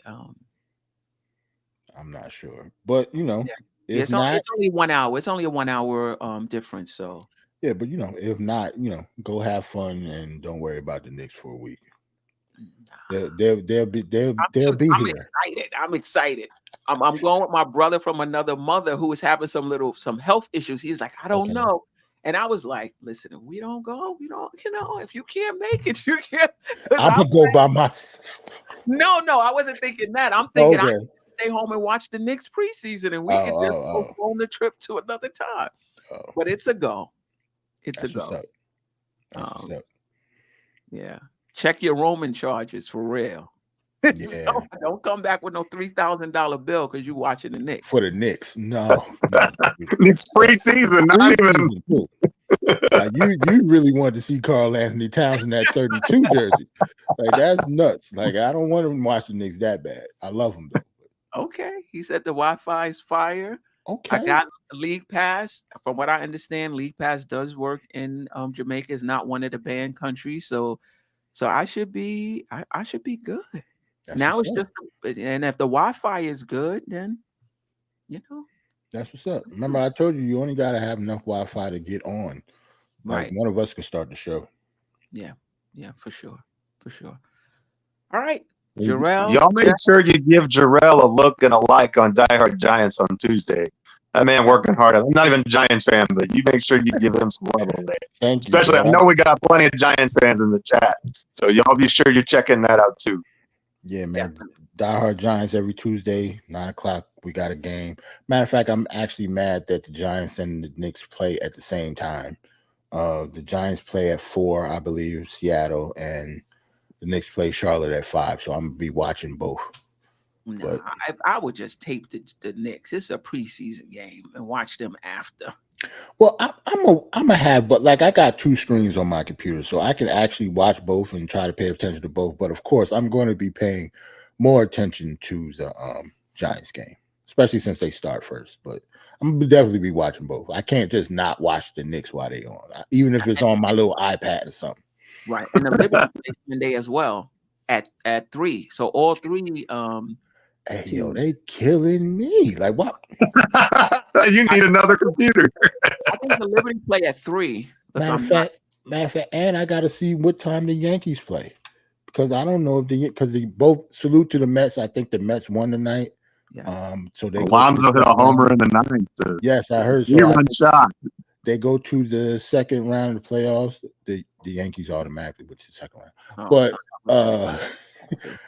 But yeah, it all like Sunday is going to be a crazy day. Now the Yankees actually play Saturday and Monday, so no Yankees on Sunday, at least for me. Damn. We need to get them Liberty into the final. So yes. Salute to the chat though, man. Y'all been great, man. There's a lot of good comments tonight. Yeah, D Nice, sure. Knicks 100 a GM, Nostalgia Nick, D Grant. I'm not gonna get through everybody. The coolest 718, A Train, Sharon was in the house, Nick Yak, Greg was in the house, Grant. So my man Old Head in the house. Salute to Old Head was in the house. I appreciate you. Jabroni _Z. I appreciate you. Stafford Don.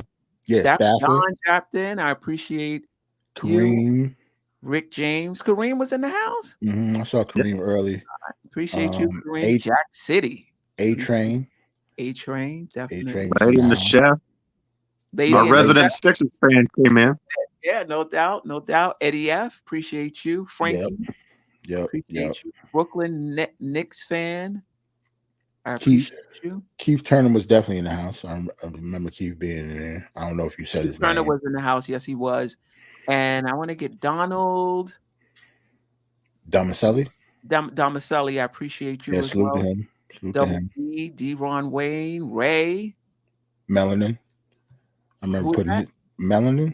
Melanin. Swoopy Bands.